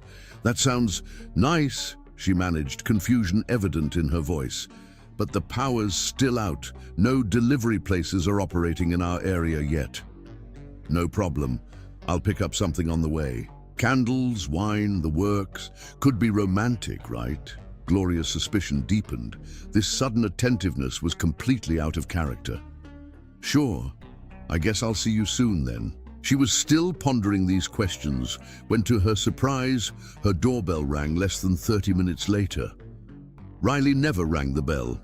He had keys, and he was rarely so prompt. Opening the door, Gloria found Scott standing there, a grocery bag in hand. "Scott, what are you doing here?" He held up the bag with a slightly embarrassed smile. "I drove by and noticed your building was still dark. Thought you might need some supplies." The thoughtful gesture touched Gloria deeply. "That's incredibly kind of you. Please, come in." Scott stepped inside, his flashlight providing much-needed illumination. The crews outside said power should be restored within a couple of hours. "Let me make you some coffee as a thank you," Gloria offered. "The stove is gas, so I can at least manage that." As they talked in the kitchen, Gloria heard the unmistakable sound of a key in the lock. Her eyes widened in sudden panic. Riley was early, far earlier than expected given his usual tardiness. "Babe, got us some amazing Thai food and that wine. You..." Riley stopped short as he entered the kitchen, taking in the scene before him. Gloria and Scott standing together, mugs of coffee in hand. His handsome face darkened instantly. "What the hell is this?" Gloria stepped forward quickly. "Riley, this is Scott Smith, my boss." "Scott, this is my husband, Riley." Scott, ever professional, extended his hand. "Pleasure to meet you, Riley. I was just dropping off some emergency supplies since the power's still out." Riley ignored the outstretched hand, his blue eyes icy. "How thoughtful," he said, voice dripping with sarcasm. "And here I thought bosses usually delegated that kind of errand." The naked hostility in his tone was shocking. Gloria felt a flush of embarrassment and anger. Scott was being kind, Riley. Scott, recognizing the volatile situation, excused himself quickly. At the door, he spoke quietly to Gloria. "Are you going to be all right?" The concern in his eyes made Gloria's throat tighten. "I'll be fine. Thank you again for the supplies." When she returned to the kitchen, Riley was pouring himself a generous glass of wine, movements sharp with barely contained anger. "Well, isn't he the perfect gentleman?" he sneered. "Bringing supplies, checking up on you. Does he wipe your ass too?" "That's enough, Riley," Gloria said firmly. Scott was being considerate, which is more than I can say for you most of the time. Riley laughed harshly. "Because from where I'm standing, it looks like my wife's boss has a thing for her. And maybe," his eyes narrowed accusingly, "she has a thing for him too." "You don't know what you're talking about, don't I?" Riley leaned against the counter. "You didn't come home last night. Where exactly did you stay, Gloria?" "I stayed at a colleague's place," she said carefully. "The roads were flooded, and it wasn't safe to drive." "A colleague," Riley repeated skeptically. "Would this colleague happen to be your devoted boss?" Gloria hesitated, trapped between a lie and a truth that would be misinterpreted. "Yes," she admitted finally. "But it wasn't what you're implying. Scott has a guest room. Everything was completely professional." Riley's face darkened further. "Professional. Right, because men like Scott Smith always have purely professional intentions when they invite beautiful women to spend the night." The hypocrisy was staggering. "That's rich coming from you, Riley," Gloria shot back. "How many nights have you spent not coming home at all? How many business meetings have you had that smelled like perfume and alcohol?" "So that's what this is, payback." Riley's voice rose. "You're sleeping with your boss to get back at me for some imagined affairs." "I am not sleeping with Scott." Gloria's frustration boiled over. "And your affairs aren't imagined, Riley. They're painfully, obviously real. Do you think I'm blind?" For a moment, genuine surprise flashed across Riley's features. Then his expression hardened again. "You don't know anything," he muttered, turning away. "I'm going to take a bath. Maybe you should call your boss back, since you two were having such a cozy time." He stalked off toward the bathroom, leaving Gloria trembling with anger and hurt.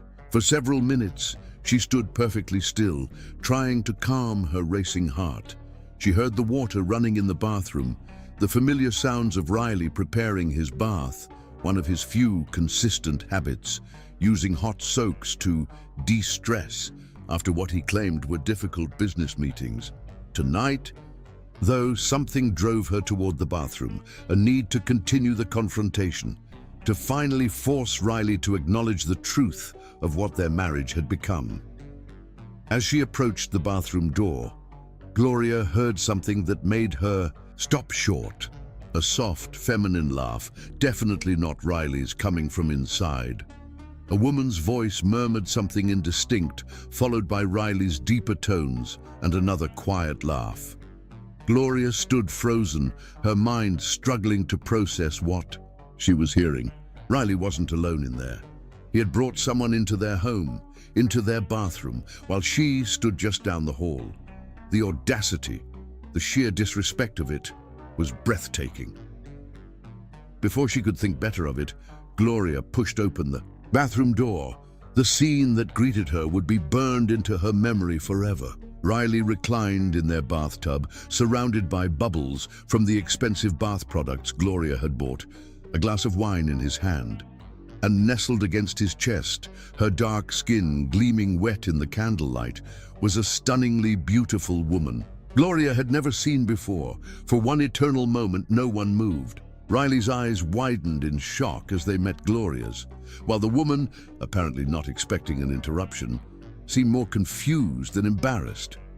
Then reality crashed in like a physical blow.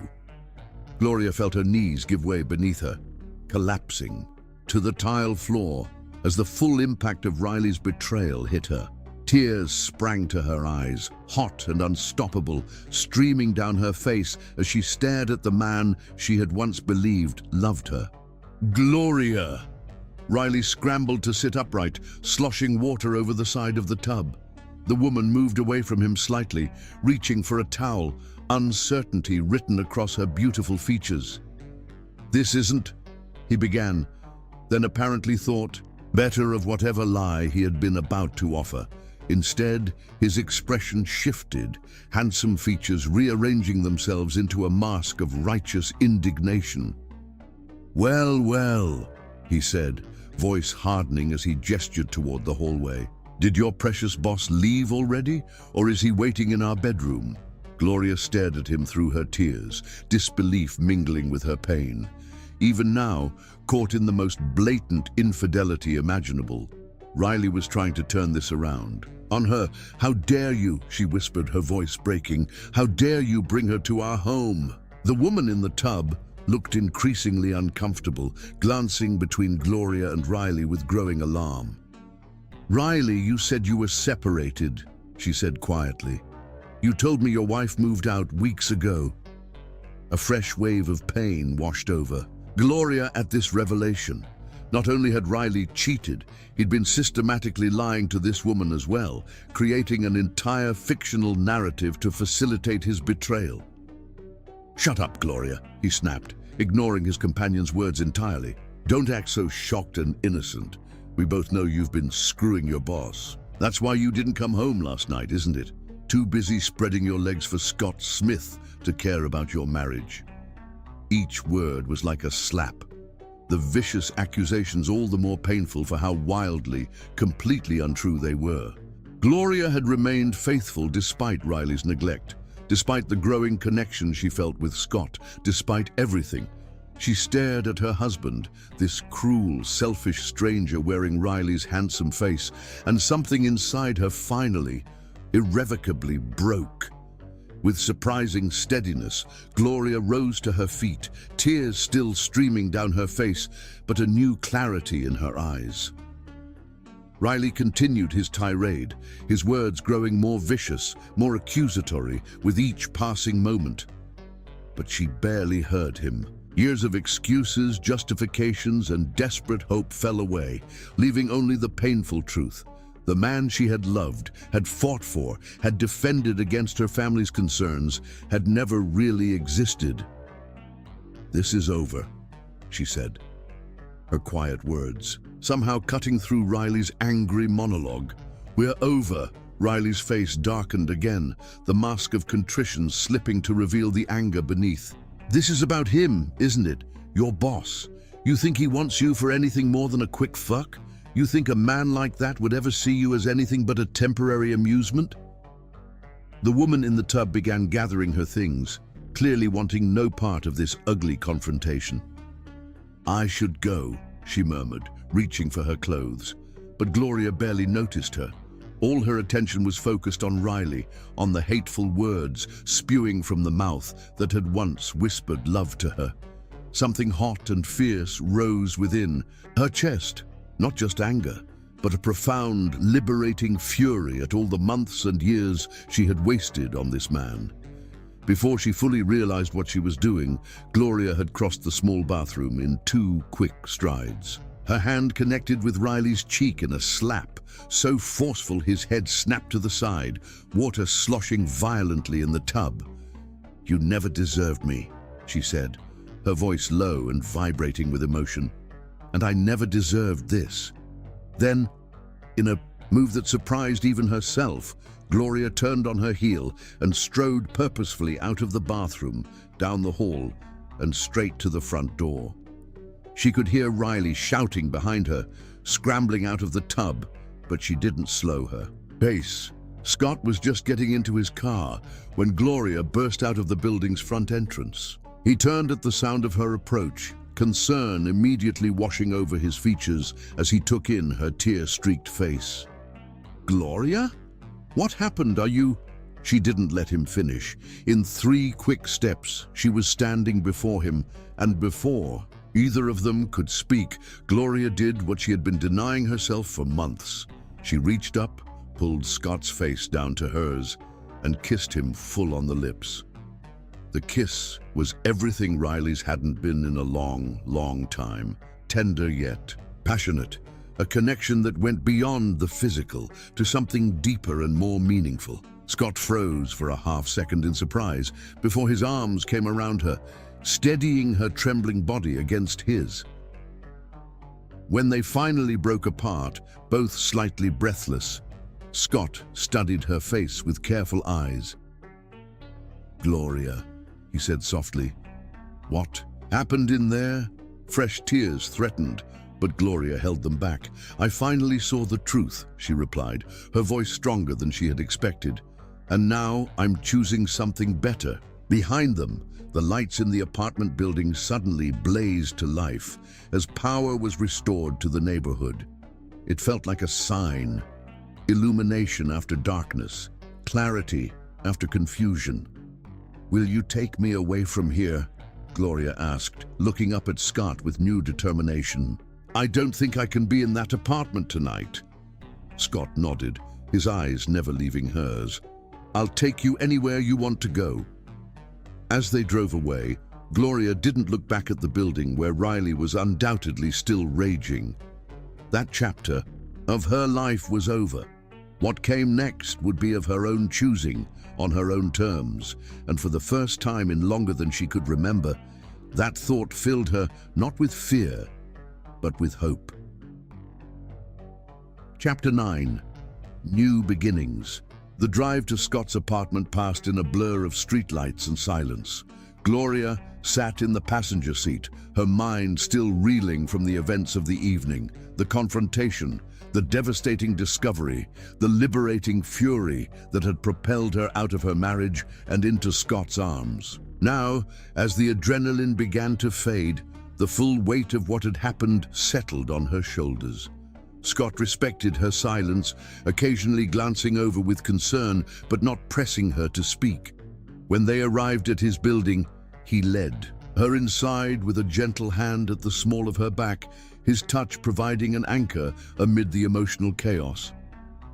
Inside his apartment, Scott moved with quiet efficiency, brewing tea and setting out a plate of simple food that Gloria hadn't realized she needed until she saw it.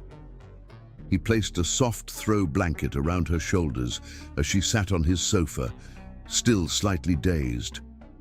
"You don't have to talk about it," he said finally, taking a seat across from her rather than beside her, giving her space without abandoning her to her thoughts. "But I'm here when you're ready." Gloria wrapped her hands around the warm mug of tea, drawing strength from its heat. "I found Riley in our bathtub with another woman," she said, her voice steadier than she expected.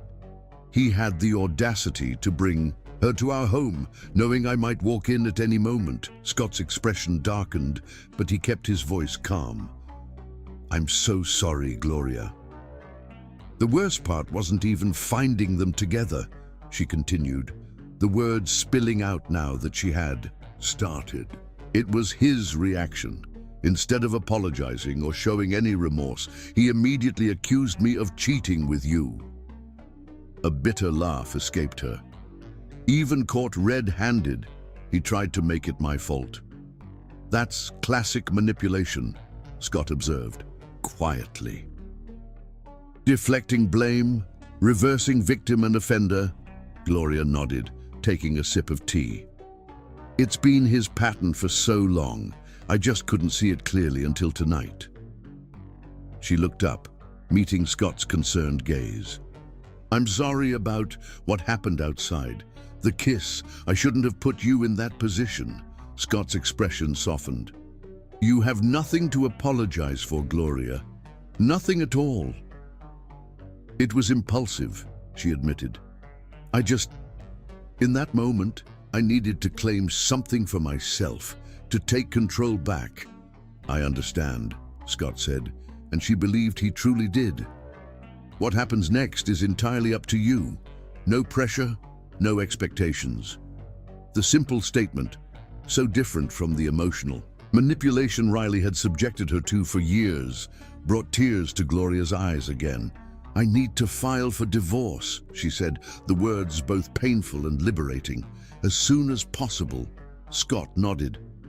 "I know an excellent family law attorney, high ethical standards, very discreet. I can put you in touch with her whenever you're ready." "Thank you," Gloria whispered. Then, hesitantly, "Scott, about us, whatever this is between us, I need time. I can't jump from one relationship into another. It wouldn't be fair to either of us." "I'm not going anywhere, Gloria," Scott replied with gentle certainty. "Take all the time you need. I'll be here, as a friend, as a colleague, as whatever you need me to be." The promise, offered without expectation of return, soothed something raw and aching in Gloria's heart. For the first time since discovering Riley's betrayal, she felt the tightness in her chest begin to ease. "Would it be all right if I stayed in your guest room tonight?" she asked. "I don't think I can face going back to that apartment." "Of course," Scott assured her. "Stay as long as you need." That night, alone in Scott's guest room, Gloria cried, Not for the marriage she had lost, but for the years she had wasted trying to save something that had been broken from the start. When the tears finally subsided, she felt hollowed out, but strangely peaceful, as if the grief had cleared space for something new to grow. The following week passed in a whirlwind of practical matters. With Scott's support, Gloria consulted the attorney he had recommended, a sharp-minded woman named Rebecca Chen, who laid out her options with compassionate clarity. The evidence of Riley's infidelity, combined with financial records showing how he had systematically drained their joint accounts, made for a straightforward case. "It won't be pleasant," Rebecca warned during their initial consultation, "but it should be relatively quick. The sooner we file, the sooner you can begin rebuilding your life." Gloria signed the necessary paperwork that same day. When Riley was served with divorce papers at the bar where he apparently spent most afternoons, his reaction was predictably explosive. He showed up at Gloria's office demanding to see her, only to be calmly but firmly escorted out by security. "You'll regret this," he shouted as the elevator doors closed on him. "He'll never love you like I did."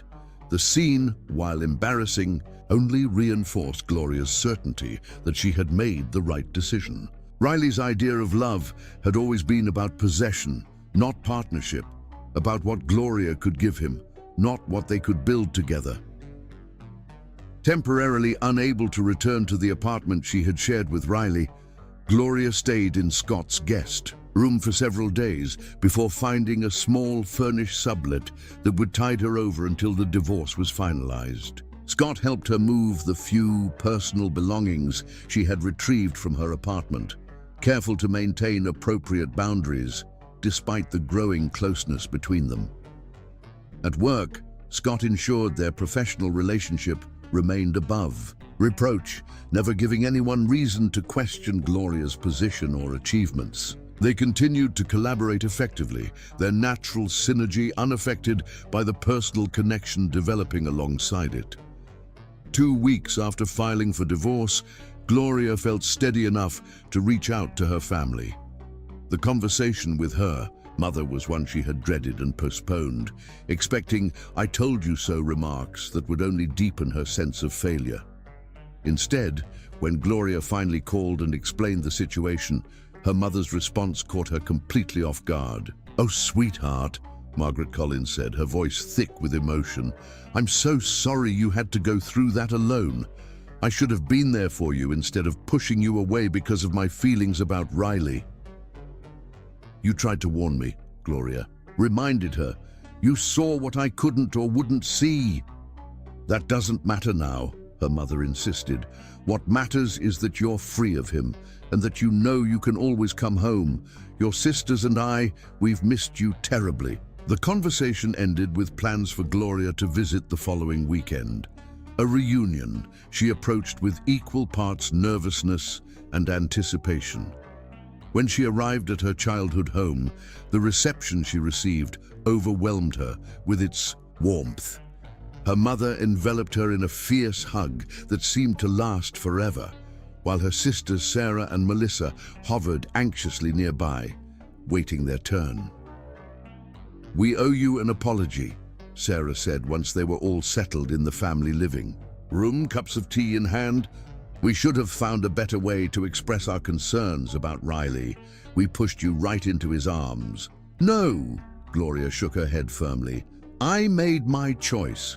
I was so convinced I knew better, that what Riley and I had was special enough to overcome any obstacle.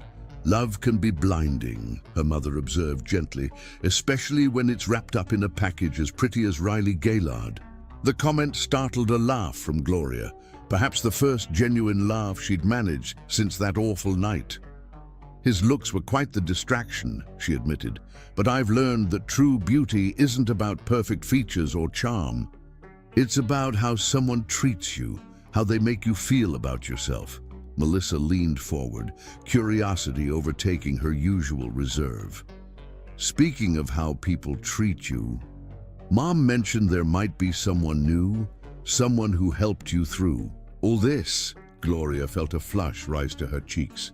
Scott has been incredibly supportive, but it's not like that, at least not yet. Tell us about him, her mother encouraged, no judgment in her voice, only genuine interest. For the next hour, Gloria found herself describing Scott, his integrity, his quiet strength, his respect for her mind and abilities. The more she spoke, the more she realized how fundamentally different he was from Riley, how their connection was built on mutual respect rather than passion alone. "He sounds wonderful," her mother said when Gloria finally ran out of words. "But I'm proud of you for taking time for yourself first. That shows real wisdom, sweetheart." The weekend with her family proved healing in ways Gloria hadn't anticipated. Their unconditional support, free from recrimination or judgment, helped restore her belief in herself, in her ability to recognize genuine love when she encountered it. When she returned to the city Sunday evening, Gloria felt lighter than she had in months, possibly years.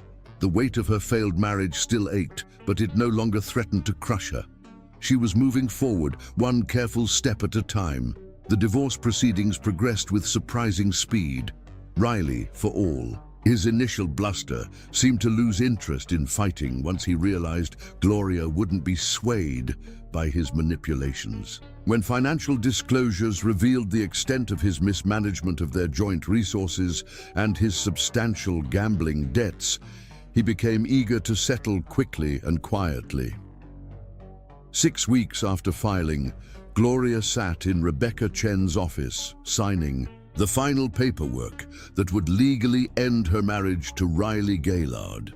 "Congratulations," Rebecca said, as Gloria completed the last signature. "It's not often I get to say that about a divorce, but in your case, I think it's warranted." Gloria smiled, running her finger over her name, her maiden name which she had chosen to reclaim. "It feels strange, sad, but also right." "Endings usually are a mixture of both," Rebecca observed. "The important thing is what comes next." What came next for Gloria was a period of intentional reconstruction. She found a permanent apartment, smaller than the one she had shared with Riley, but with large windows that filled the space with natural light. She reconnected with friends she had neglected during her marriage, rebuilt her relationship with her family, and focused on her career with renewed energy and purpose. Throughout it all, Scott remained a steady presence, supportive without being possessive, interested without being intrusive. They developed a friendship that deepened gradually, built on shared values and mutual respect, rather than the intoxicating but unstable passion she had mistaken for love with Riley.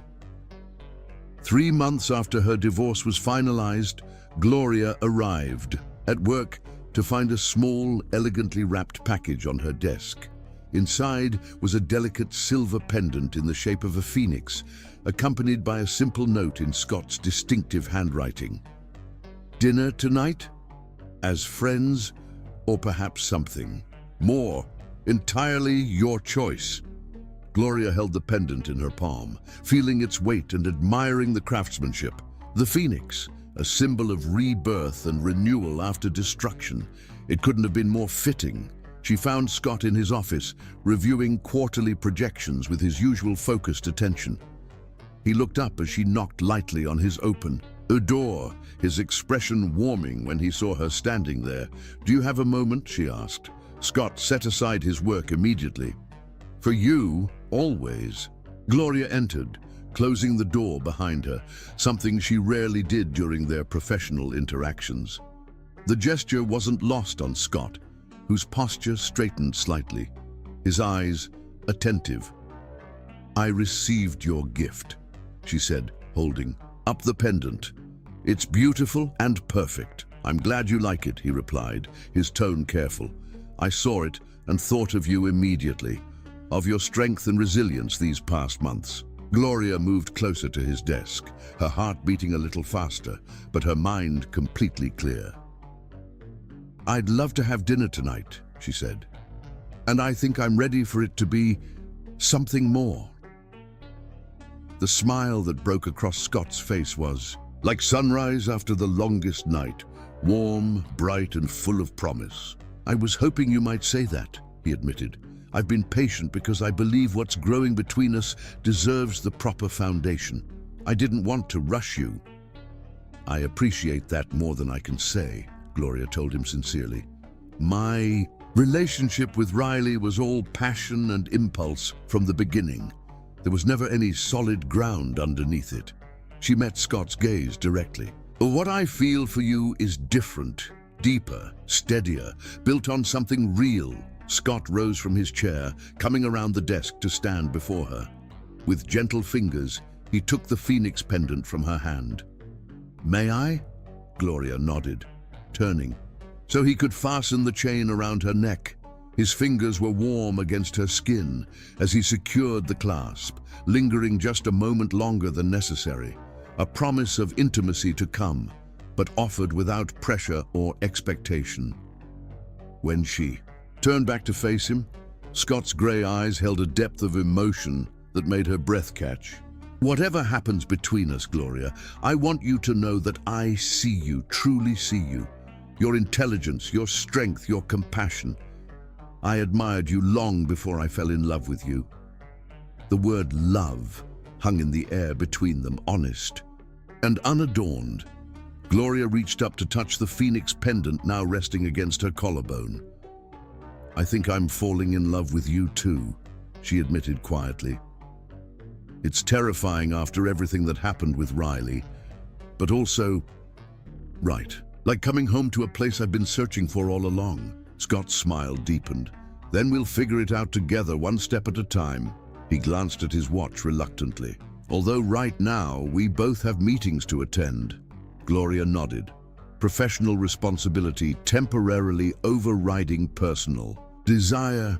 "Dinner at 8, she suggested, already looking forward to the evening ahead. "I'll pick you up at 7:30, Scott confirmed, his eyes lingering on her face with quiet adoration. "I know just the place." As they both returned to their work duties, Gloria felt a sense of rightness settle over her. The path ahead wasn't certain. Life never was. But for the first time in years, she was walking toward her future with open eyes and an open heart, ready to embrace whatever came next. Their dinner that night marked the official beginning of their relationship, though in many ways it felt like a natural continuation of the connection that had been building between them for months. Unlike the whirlwind passion of her romance with Riley, Gloria's relationship with Scott deepened gradually, building on a foundation of mutual respect and genuine friendship. 3 months into their relationship, Scott invited Gloria to accompany him to his family's lakeside home for a long weekend. The setting was idyllic, a rustic, elegant cabin nestled among towering pines, with a large deck overlooking crystal-clear waters. There, surrounded by nature's beauty and away from the pressures of work and city life, they crossed the final threshold of physical intimacy. Their first night together was everything Gloria's encounters with Riley had never been. Tender, yet passionate, focused on mutual pleasure rather than selfish gratification. Scott's touch was reverent, his grey eyes never leaving hers as they explored each other with increasing ardor. When they finally came together fully, Gloria felt tears spring to her eyes at the profound rightness of their connection, physical, emotional, and spiritual, all at once. "Are you all right?" Scott had whispered, concern creasing his brow as he noticed her tears. "More than all right," Gloria assured him, drawing his face down for a deep, soul-searing kiss. "I just never knew it could feel like this, like coming home." In the warm darkness of the lakeside cabin, wrapped in Scott's strong arms and listening to the gentle rhythm of his heartbeat beneath her ear, Gloria finally understood what true love meant. It wasn't the desperate, clinging passion she had mistaken for love with Riley, but this steady, powerful current that supported rather than consumed, that lifted rather than drowned. The rest of the weekend passed in a haze of newfound intimacy. Lazy mornings in bed, Afternoon swims in the lake, evenings spent talking by the fire, sharing dreams and fears with equal honesty. By the time they returned to the city, something fundamental had shifted between them. They were no longer just dating. They had become partners in the deepest sense of the word.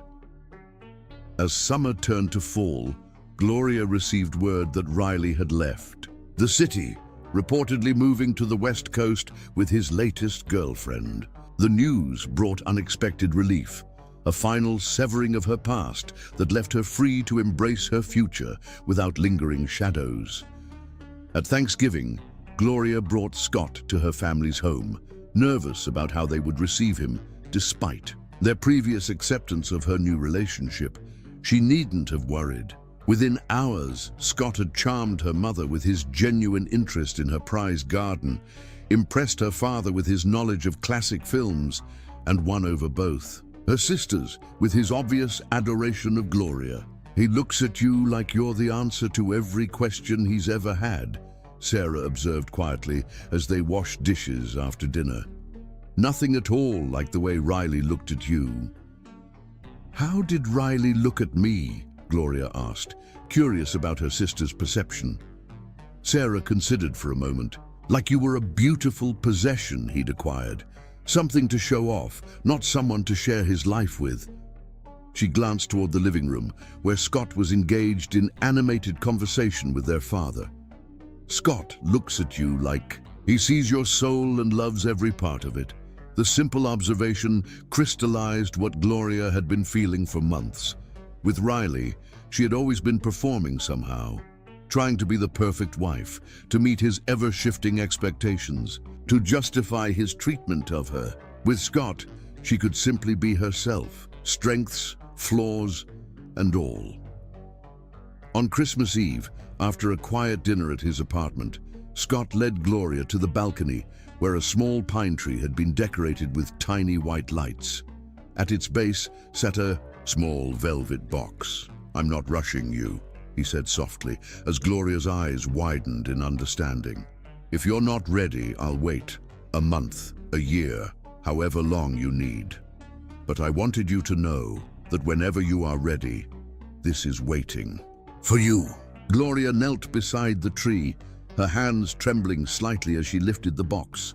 Inside nestled a stunning yet understated ring, a round diamond flanked by smaller sapphires set in platinum. It was elegant, timeless, and utterly perfect. I'm ready," she whispered, looking up at Scott with absolute certainty. "I've never been more ready for anything in my life." Scott knelt beside her, taking the ring from its box with reverent fingers. "Gloria Collins," he said, his voice steady despite the emotion shining in his eyes.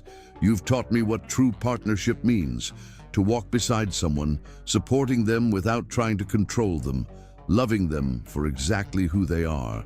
He held the ring poised at the tip of her finger. "Will you marry me? Will you build a life with me based on trust, respect, and a love that grows stronger every day?"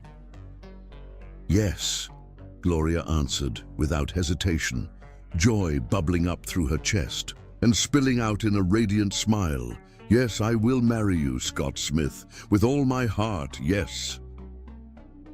As he slipped the ring onto her finger, a perfect fit, just like everything between them, and gathered her into his arms for a kiss that promised a lifetime of happiness, Gloria felt the final piece of her heart heal. The phoenix pendant Scott had given her months earlier rested against her skin, a constant reminder that from the ashes of her past, something beautiful and enduring had risen. 2 weeks later, Gloria stood in her mother's living room, sharing the news of her engagement with her family. Their joy and wholehearted approval washed over her like a blessing. Healing wounds she hadn't even realized still lingered from their initial rejection of Riley. "We were wrong before," her mother admitted, embracing her with tears in her eyes. "We pushed too hard against your choice instead of supporting you through it. But this time," she clasped Scott's hand warmly, "this time, we're all on the same page. You found a good man, Gloria, a man worthy of you." As Gloria leaned into Scott's solid presence beside her, surrounded by the love of her family, she silently thanked the universe for bringing her through fire to this moment of perfect peace. The journey had been painful, but the destination, this place of honest love and genuine connection, was worth every tear, every heartache, every moment of darkness that had preceded it. The path to true happiness, she reflected, rarely ran straight. But with the right companion by your side, even the most difficult journey could lead to a destination more beautiful than you ever dared imagine. Chapter 10. The Wedding Day. The spring morning dawned perfect and clear, as if nature itself approved of the union about to take place. Sunlight streamed through the windows of the bridal suite, casting a golden glow over Gloria as she stood before the mirror, hardly recognizing the radiant woman who looked back at her. Her wedding gown was a masterpiece of elegance, ivory silk that flowed like water over her curves, with delicate lace accents that caught the light. Her dark hair was arranged in loose waves, adorned with tiny pearl pins that matched the strand at her throat. Her mother's pearls, worn on her own wedding day. "You look absolutely breathtaking," her mother said, voice thick with emotion as she adjusted the veil. Like a princess from a fairy tale, Gloria smiled, her heart overflowing. A fairy tale with a complicated middle, but a very happy ending. Sarah and Melissa bustled around her, making final adjustments to her dress and bouquet. A lush arrangement of cream roses, blue hydrangeas, and fragrant jasmine. A soft knock announced her father's arrival. Handsome in his formal suit and barely containing his emotions. "My little girl," he whispered, eyes shining, "you are a vision."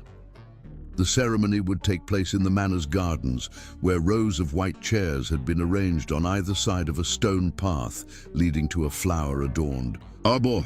As Gloria and her father waited in the garden entrance, she caught her first glimpse of Scott standing beneath the arbor, tall and handsome in his tailored suit.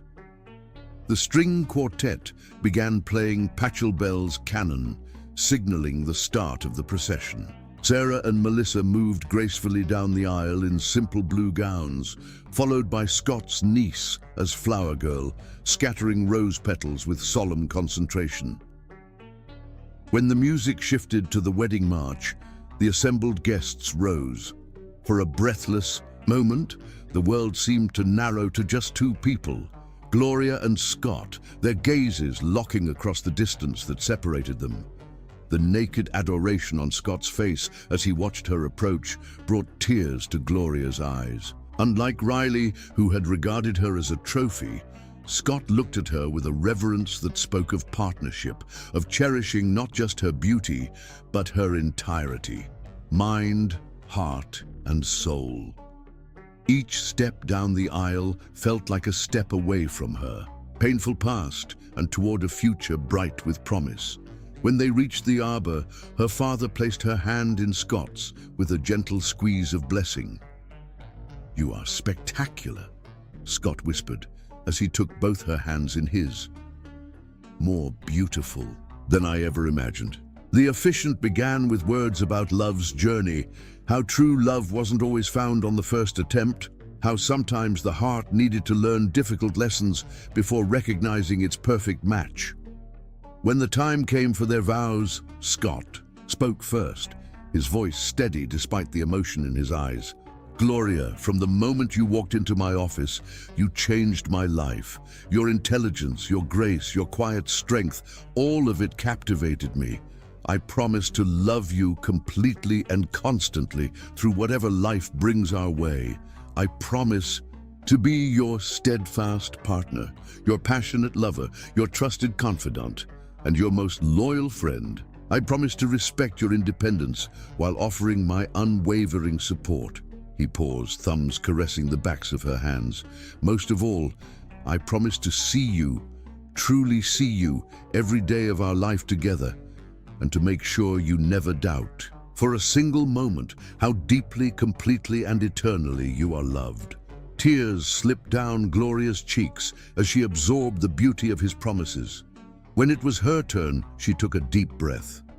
"Scott, you came into my life when I had forgotten what real love looked like, what it felt like to be genuinely valued and respected. You showed me that love doesn't diminish who you are, it magnifies your best self. You taught me that partnership doesn't mean losing yourself. It means finding someone who walks beside you, supporting your dreams while sharing their own." Her voice grew stronger. "I promise to love you with an open heart and clear eyes, never taking for granted the gift of your devotion. I promise to be your equal partner in all things, to face life's joys and sorrows with you hand in hand." She reached up to touch his face gently. "And I promise that you will never doubt, not for one moment, that you are the best decision I have ever made." The exchange of rings followed, simple platinum bands symbolizing their unbroken commitment. When the officiant pronounced them husband and wife, Scott's kiss was both tender and passionate, a perfect balance of reverence and desire that made Gloria's heart race. "Mrs. Smith," Scott whispered against her lips, his eyes dancing with joy. Courtesy. Reception was everything they had envisioned. Elegant without being ostentatious, joyful without being chaotic. They danced their first dance to "At Last" by Etta James, the lyrics about finding true love after a long search holding special significance. "I never thought I could be this happy," Gloria confessed as Scott held her close. "It almost doesn't feel real." "It's real," he assured her, pressing a kiss to her temple, "and it's just the beginning of our story." When Gloria's father raised his glass for the toast, his voice resonated with emotion and wisdom. "To Scott and Gloria," he began, "love isn't always found on the first try. Sometimes we need to learn hard lessons before we recognize the real thing when it comes along. May your marriage be blessed with passion that never fades, friendship that deepens with every passing year, and a love that only grows stronger through whatever life brings your way." The guests echoed the toast enthusiastically, glasses clinking as Scott pulled Gloria close for another kiss. The celebration continued with dancing and laughter, though there had been a somber moment earlier when someone mentioned Riley. The news of his death 3 months ago in a drunk driving accident had shocked everyone, even Gloria. Despite everything he had put her through, she hadn't wished him such a tragic end. Scott had held her hand tightly when they heard, understanding her complicated emotions without judgment. "Are you thinking about him?" Scott asked gently as they shared a quiet moment away from the reception. "Just briefly," Gloria admitted. "It's strange to think he's gone. But mostly I'm thinking about how fortunate I am to have found you, someone who truly sees me and loves me for exactly who I am." Scott's eyes softened. "Life takes unexpected turns, some tragic, some beautiful." He brushed his thumb across her cheek. "Today is about celebrating the beautiful turn that brought us together." As the evening continued, Gloria let those thoughts drift away. Scott led her away from the crowd to a quiet corner of the garden where a stone bench sat beneath climbing roses. The night air was perfumed with their scent. "I have something for you," Scott said, reaching into his jacket to produce a small velvet box. Inside was a stunning bracelet of sapphires and diamonds that complemented her engagement ring perfectly. "Scott, it's beautiful," she breathed as he fastened it around her wrist. "Not nearly as beautiful as my wife," he replied, his eyes darkening with desire. "Do you have any idea how much I love you, Gloria Smith? How completely you've captured my heart?" "Show me," she whispered, lifting her face for his kiss. Scott's lips claimed hers with newfound possession, still tender, but with an intensity that sent heat spiraling through her body. His hand cradled her neck as the kiss deepened. "I can't wait to have you all to myself," he murmured against her ear, his voice rough with wanting. "To worship every inch of you properly." Gloria shivered at the promise in his words. Then perhaps we should think about making our exit soon. The remainder of the reception passed in a blur. When it came time for their departure, Gloria changed into an elegant ivory silk dress that clung to her curves in a way that made Scott's eyes darken appreciatively. The moment the hotel room door closed behind them, Scott gathered Gloria into his arms, kissing her with all the passion he had been restraining throughout the day. Finally, he breathed against her neck. "Do you have any idea how difficult it's been to keep my hands off you all day?" Gloria laughed softly, her fingers already working at the buttons of his shirt. "About as difficult as it's been for me to wait to do this," she replied, pushing the shirt from his shoulders. "You are breathtakingly handsome, Scott Smith. And all mine, all yours," he agreed, reaching to slowly lower the zipper of her dress. "For as long as we both shall live." The dress pooled at her feet, revealing delicate lace lingerie that left Scott momentarily speechless. "You are a vision," he whispered reverently, his hands warm against her waist as he drew her closer. "My beautiful wife." What followed was a passionate consummation of their vows, Scott's lovemaking both tender and fierce as he claimed Gloria as his wife in the most primal way possible. Their bodies moved together in perfect harmony, each touch, each kiss, each whispered endearment, building toward a crescendo of pleasure that left them both trembling. Afterward, as they lay tangled in the sheets, Gloria's head on Scott's chest and his fingers tracing patterns along her back, a profound sense of peace settled over them. "I never knew it could be like this," Gloria murmured. "That love could feel so completely right, so safe, yet so exciting." Scott's arms tightened around her. "This is just the beginning, my love. We have a lifetime of discoveries ahead of us." He tilted her face up to his. "I promise you this, every day of our marriage I will strive to be worthy of the trust you've placed in me." Gloria traced the beloved contours of his face. "And I promise to never take for granted the gift of your love," she replied softly. "To remember always that what we've found together is precious beyond measure." As Scott drew her up for another soul-deep kiss that rekindled the embers of desire, Gloria surrendered herself completely to the joy of loving and being loved by this extraordinary man. The painful lessons of her past had led her here, to this moment of perfect unity with her true soulmate.